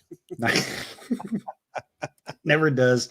And I love how I can just sit there and watch him just sit there in disgust. That video has an almost Groundhog Day like effect on Pop. He always loathes it exactly the same amount each time he sees it. There's a meme. Put Pop's face on Bill Murray and say, "Well, here's singing Pop again." Oh God. Stop it. No ideas. Bomb, paging Billy Bomb Bomb. Stop! Groundhog Pop Day. Oh my God. All right. There you go. Rule Man Live for $5 says General Lee ordered Lieutenant General James Longstreet before the start of the Battle of Gettysburg during the last Civil War, ordered him to stay in the rear. His initial response was, "Can't lead from behind." Absolutely correct. Yeah. But he paid a horrible price. Yeah. I believe he died. I think so. All right. I was able to get the Rumble chat to cooperate for me tonight, so there's a winning. See, Broken Pine 284 $20 says, at the end of the Roman Empire, most Roman soldiers were non-Roman mercenaries. That is really exactly correct. Yes, it is. Yeah. You want to read a really good account of that, again, Polybius's The Histories. Yeah. If you ever need an ancient history guy, Battledorf's a good place to start. I'm the one. Yep. Let's see. Cliff 3188. Good to see you, good sir. Apparently, Kumala claims that she has, quote, teams ready to go to challenge election results in swing states on election day and days following. Is that why the DoD Directive 5240.01 was approved? Yeah, probably. Listen, that's going to require. Okay, so there was a guy who had a podcast the other day, and he explained it really well, and I believe him. What this appears to be, you have to read the entire thing. You can't just read the one line.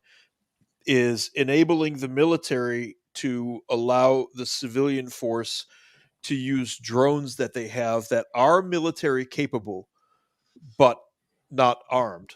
Okay, that's what it looks like right now, but that's still not good because now the door is open to just go, oh, let's just slap a Hellfire on that drone. Mission creep. It'll be fine. Yeah, it's called mission creep. So this very much appears to be about drones rather than boots on ground, which is actually a little bit worse in my opinion. Carry on. Oh, boy. Sounds like a good time. Let's see. Scrolling down here. You'll have to check these ones here for me there, Battledorf. But Mando, he says he sent in 3 chats. So if he could do me a favor, scroll up through the Rumbles. See if I can find the Mando Rumbles. If they are on there, so we can make sure we don't miss them. But going back, we got Professor Blake Pooh-Ass Blaster 3000, one of the best screen names ever. Says, Pop, let's just say I know a female sergeant in the military. She told me one day that no men would listen to her. I told her, well, duh, because you're a female and most of the men transfer out of the unit. Yep. Yeah. Sorry. I'm sorry. That's just the way it is. I don't know what to tell you. I can't get to the rest of the Rumble chat. It, for some reason, truncated me. Shit. Sorry, Mando. Let me, I'll scroll back up, see if I can find them. Oh, excuse me. I'm truncated this Roman Legion's comment. No, I got the ones up here at the top. Okay, Pop. We'll go ahead and get those. We got Alley Card coming back. No request, Pop. Says, that's right. I'm causing chaos by driving Pop's nuts. Don't blame me. I'm a malfunctioning unit. There you have it. Maybe that needs to go on a shirt. Don't blame me. I'm a malfunctioning unit. Fair enough. That's fair. Might work. But it looks like that is the last one. Let me do one more quick scroll up here. See if. Well, did you get the one by Migdal Mandau? Yep, I'm scrolling up to see if I can find his super chats there. Meanwhile, over on YouTube, but Alex Patino throws 5 at us and says, Battledorf, you should put a reading list on Gilded, especially what you reference. I will do exactly that. There are some really good. The Secret History by Procopius is the history of the Emperor Justinian and literally his whore wife. He bragged about her being the best prostitute in all of Constantinople. Is an amazingly good read, and I am blown away that nobody has turned it into a movie yet. I'll put a reading list up on the Gilded. Sweet. There you go. All right, so they read the one, Lurst 425. That's got to be a guy from my old unit. He said they talked about the throat punching thing. Yeah. So you covered that one. Mm-hmm. Yep. Let's see. We'll jump over to the MGTOW side while Pop is looking up Mando's chats, if we can get those through. Hopefully we can. But, speaking of which, we got 29 pairs of eyeballs over on MGTOW.tv. And, of course, the guys in there doing their thing. We got the Mando one here. Says, Pop, can your heart go out to anything? I thought it was rotten black dead hunk of meat. Like, okay, it's a black dead heart. Get it right. The next one is dwarf competence is not like one of Tim Burton's Demons, you can't summon it by saying it 3 times. Oh, I remember seeing that. Yes, that's true. Yeah, you can't summon competence that way. And then the other one is that army fruitcake individual would be volunteered for unmasking procedures.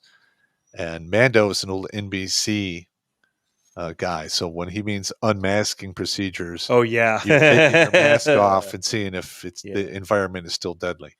Yeah. Then Burton MC musing. Here's my money. I wish I had. It was more. Look, dude, just do what you can do. And then we have Rice in 71. Tradu has said repeatedly, diversity is strength as well. How about the word twant for your vocabulary? Twant. Sort of like twant. All right. I All think right. that's all the ones that were missed. All righty, let's see. Fan I Am, he's got a chat in there wondering if we read that one. Not sure. Like I said, it's kind of a little difficult for me to keep up with the chats there with my new job. we got. I'm doing my best, man. Do my best. But let's see. We'll jump over here to the MGTOW side. Got Corvus with $10. Oh, he starts it off with your favorite word. Do you care to say it there, Battledorf? So we drink. Bolshevik. Tonight was not a Bolshevik night. I didn't get to say the word Bolshevik as much as I wanted to. So next week I'll try to say Bolshevik more, but it's Ghost Story week. So you're going to have to wait till the week after that for Bolsheviks. Actually, the week after that is the election. So. Oh, yep. So yeah, it says Bolsheviks have unleashed and are testing upon the Japanese people a new type of self-replicating bioweapon. Oh, yeah. Transmission to unvaccination, I consider highly probable, said Professor Dr. Yasufumi Murakami. As I write, it is in the process of being approved in the EU. Oh, good. What exactly is this? Remember the whole stories about shedding from the vaccine? Yes, yes. That's this, but confirmed. Oh, great. All right. Yeah. All right. Yep. And Crazy Uncle here with $8 who says, email sent to you, Redonkufucker12. All right. And I got it pulled up. He says, here's a few things that should be entertaining. 1, when Aunt Quifa, feminazi, or any other self-righteous sludge gulping mongers talk about everyone else about how evil we are, I just remember what Ash said in Army of the Dead, Evil Dead 3. Good, bad, I'm the one with the gun. Yeah.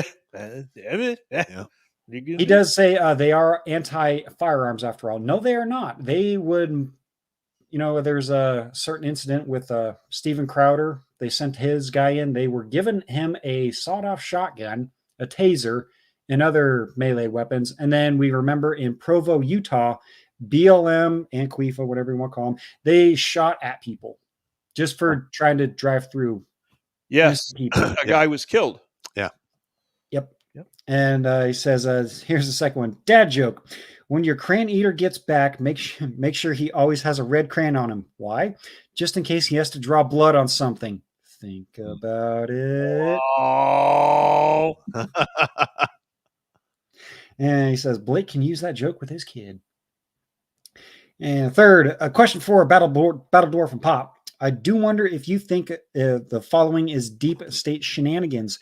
Patton getting run over by one of his own tanks after he performed so well in Europe. Yes. He was in a Jeep accident, but yes, that's correct. Yep. It was very suspicious. Yes. This is very Says it sounds like bullshit, or should I say Bolshevik? Bolshevik. Drink. All right. And his final point here tonight. Does anyone remember the first or one of the first female F-35 pilots that dropped her plane off on the deck of an aircraft carrier? I remember the Navy was going nuts trying to recover it. Oh, yeah. I do remember that. Yeah, I remember that. I do remember that. Yep.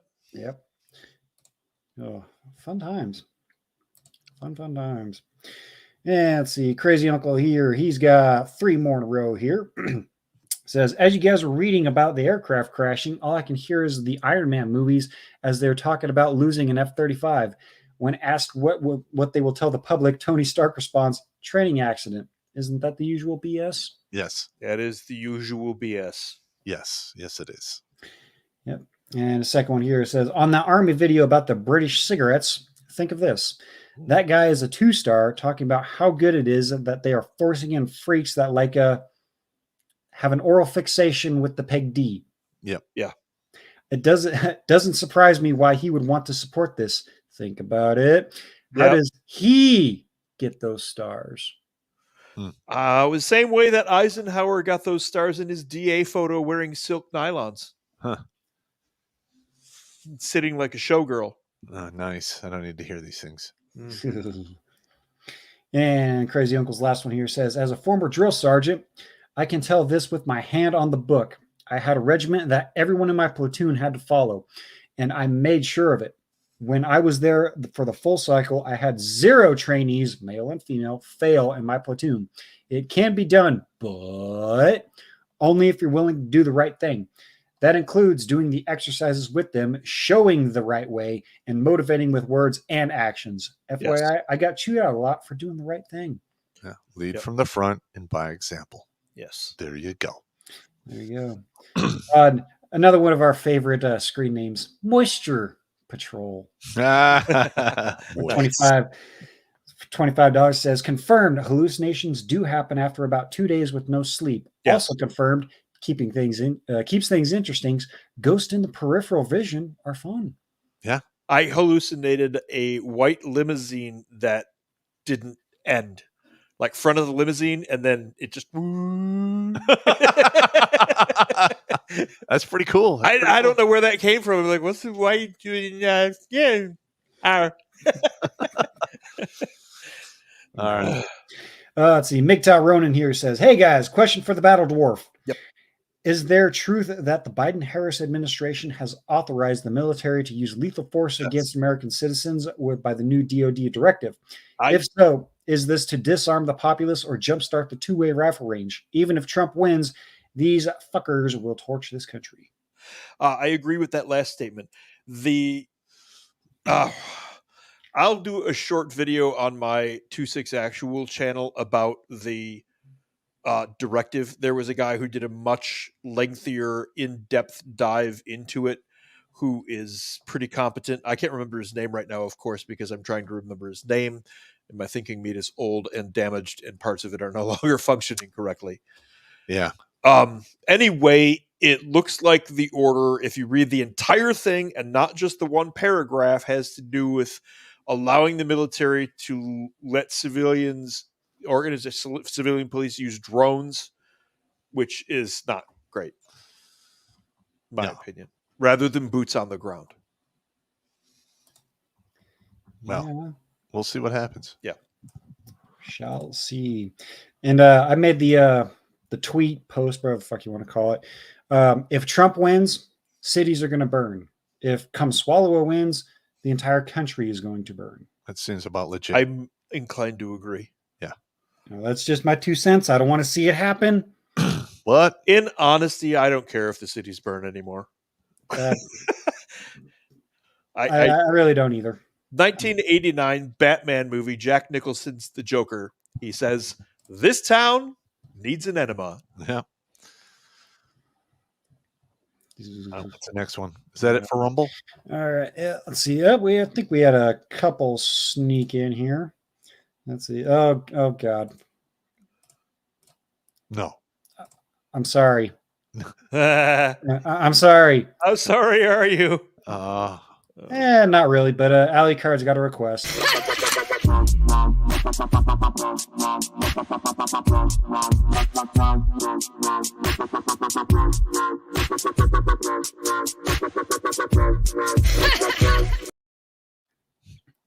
I do want to say this. We are at 434 likes on YouTube, so that doesn't count. That was his request. So for those on YouTube, blame Alley Card.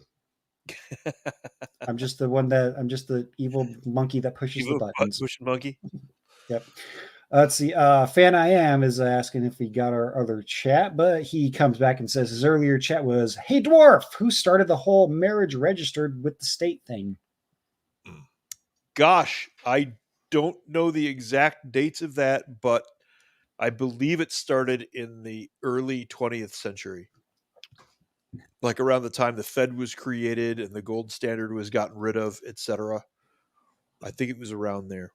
Well, back in the day, you had to take a blood test to see if you're compatible because they had a lot of infant mortality. A little bit of cousin fucking. No, the RH negative thing. Oh, okay. There's that too. That was that. And then because my wife's Bible has the section in it between the Old Testament and the New Testament for registering family births, deaths, and marriages. Yep. There's pages in there specifically for that.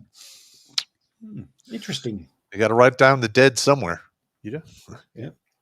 See, Professor Blake Pooh Ass Blaster coming back in says, I also told that female sergeant that the only woman I would serve with would be from the IDF because you would want to know why the IDF women have seen combat, not you. I mean, Israel is one big front line. I'm going to be honest. I don't think I'd actually be cool with serving alongside a woman from the IDF either. Mm-mm. No, not at the tempo I was used to operating at. There's no way. I'm sorry. There's still females. They have a better chance of having seen combat than an American NCO female. Yes, but they're still females. But it was very common for my LERS team to get dropped off and literally walk across 2 map sheets. Mm-hmm. We're talking like 50 fucking clicks, man. Well, fuck that. Fuck that shit. Oh, and Fan I Am came back. He says he has an answer. What's your favorite word there, dwarf? The Bolsheviks! I'm out of drinking stuff. So. Sorry. That's okay. It's all right. That's all right. I got a little bit of beer left in this one. I'll drink for you, Pop. There you have it. All right, here we go. Looks like everything's all caught up on the YouTube side. Oh, we just got one come in. Uh-oh. Deus Ex Machina Prime. He's dropping $50 for 50 clits. We're not worthy! We're not worthy! Thanks, man. Thank you very much. Thank you. I have a hard enough time finding one clit. You found 50? Good on you, bro. That's called blurry vision and lots of alcohol. Mm-hmm. I'm familiar with blurry vision and loss of alcohol. Yeah. All right, let's see. We'll jump back through here. We'll double check, make sure we're not missing anybody else. Looks like all caught up on MGTOW.tv. We did have some come in over on the Odyssey side. Let's see. My second favorite screen name. Big Mike's Raging Rectum Wrecking Purple-Headed Prostate Puncher. Damn.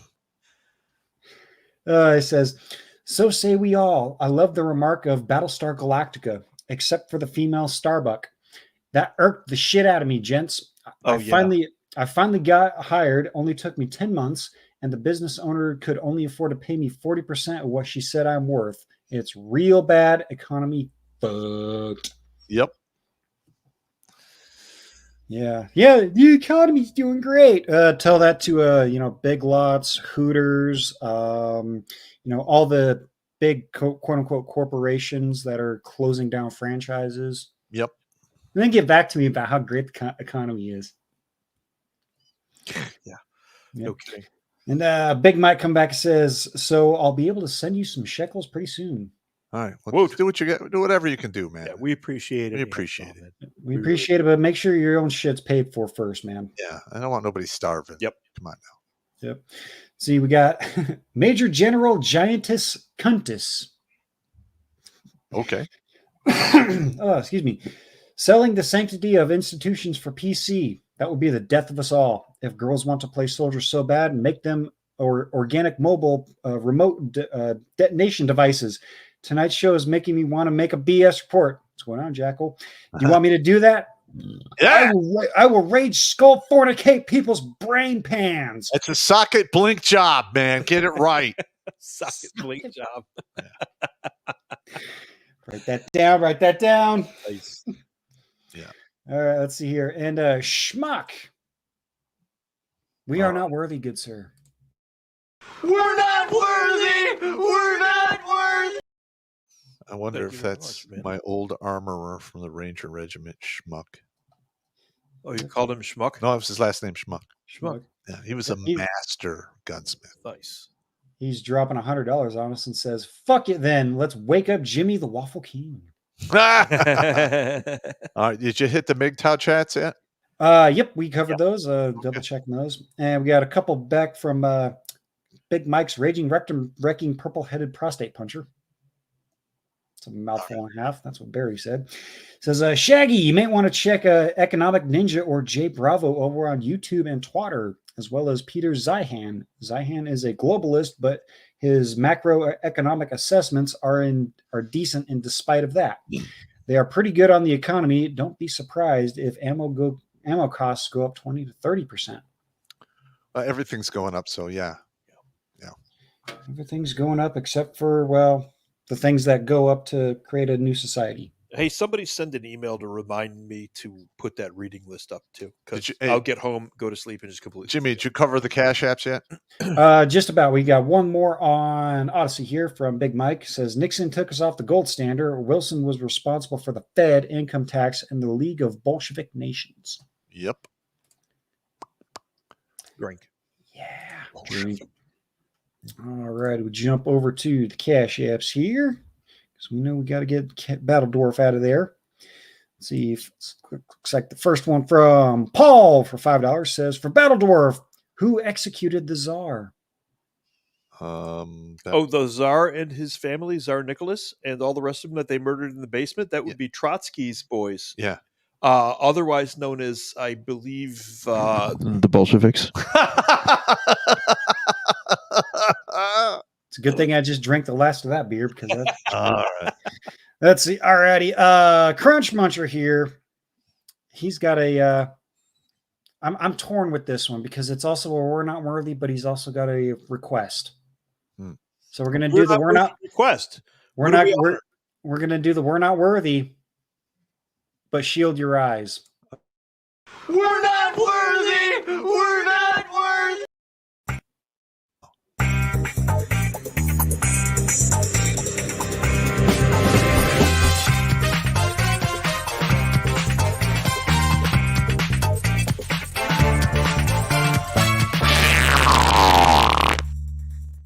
That was coming, man. Damn it. I'm back here clawing my eyes out.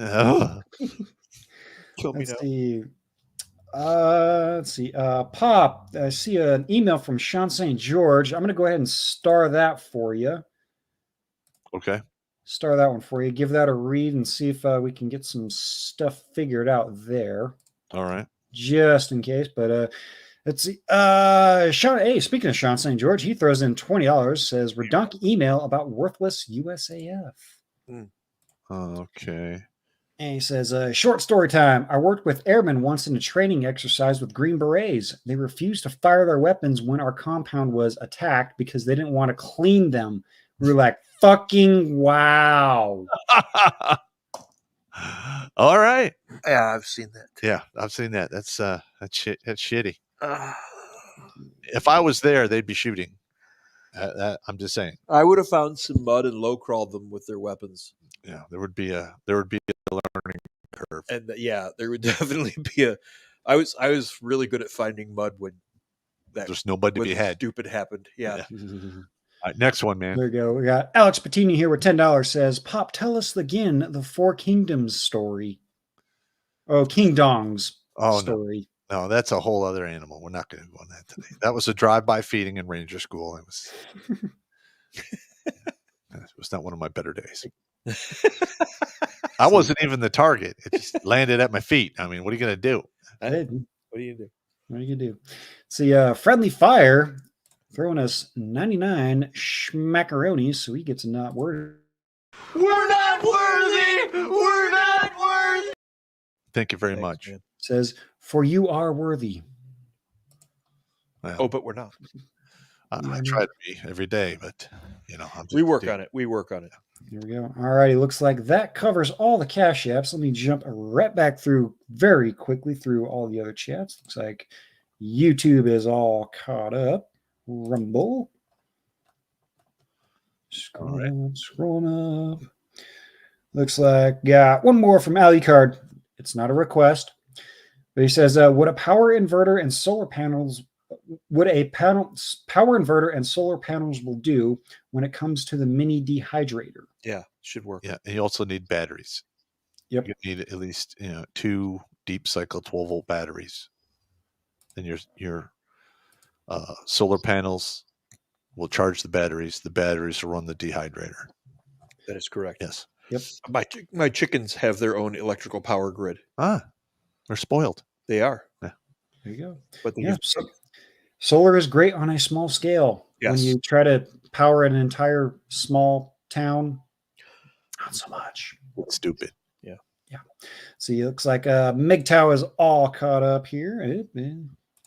Gotta pop out the Odyssey chats here. Looks like Odyssey is all cleaned up there. Double check one more. No more cash apps. So I believe, gentlemen, we're good for the night. All right. It's safety briefing. All right. Don't drink and drive. Don't drink and swim. It's not going to work out. If you have to fornicate, wear a condom, take it with you, or flush it down the toilet. Watch it go all the way down because child support lasts 18 to 21 years, depending upon the state that you are in. If you must engage in fisticuffs, run away first. If you can't get away, do everything in your power not to go to the ground because that is where you get stomped out. Rack up, pack up, and stack up. There's safety in numbers. And if you are going to be attacked, it's up to you to detect it. And you will have to maintain your situational awareness. And last but not least, I'm sick and tired of throwing you sons of bitches into the goddamn dirt after you take a permanent solution to a temporary goddamn problem. Stay in the fight. Play the long game. You have no idea what tomorrow will bring. Boom. There you go. Battledorf, do you care to grace us with another Bolshevik so we have to drink? I'm going to actually take a second to throw a guy in the chat some props. 42 years for Barrett McBusing and his Shield Maiden yesterday. Oh, that's oh, it. yeah. I mean, if you're going to get married, there's the way to go, man. 42 years is a good damn run. 7, 13, 21, 24 are the main punch-out years. He has made it through. Yeah. They are secure. You are secure. You're going to walk with her across the Rainbow Bridge, baby. There you go. Oh yeah. And well, as always, I gotta do the merch spiel. Hop on over redonkulas.com. Get yourself an evil hairless monkey shirt, allegedly, or you have no more feelings to hurt. And again, when times get crazy, uniforms are rather important to notice. So, wear one of these when you're rocking about in the dirty hellscape that may or may not happen. And well, Party and Guardian shirt. We need to get Party and Guardian. Yeah, not available for grenade duty up there. Yeah, there you go. Yeah. But well, as long as you're rocking through the stuff and whatnot, just be sure to keep the cootie juices off your dishes. Take it easy. I can't do it. I can't do it.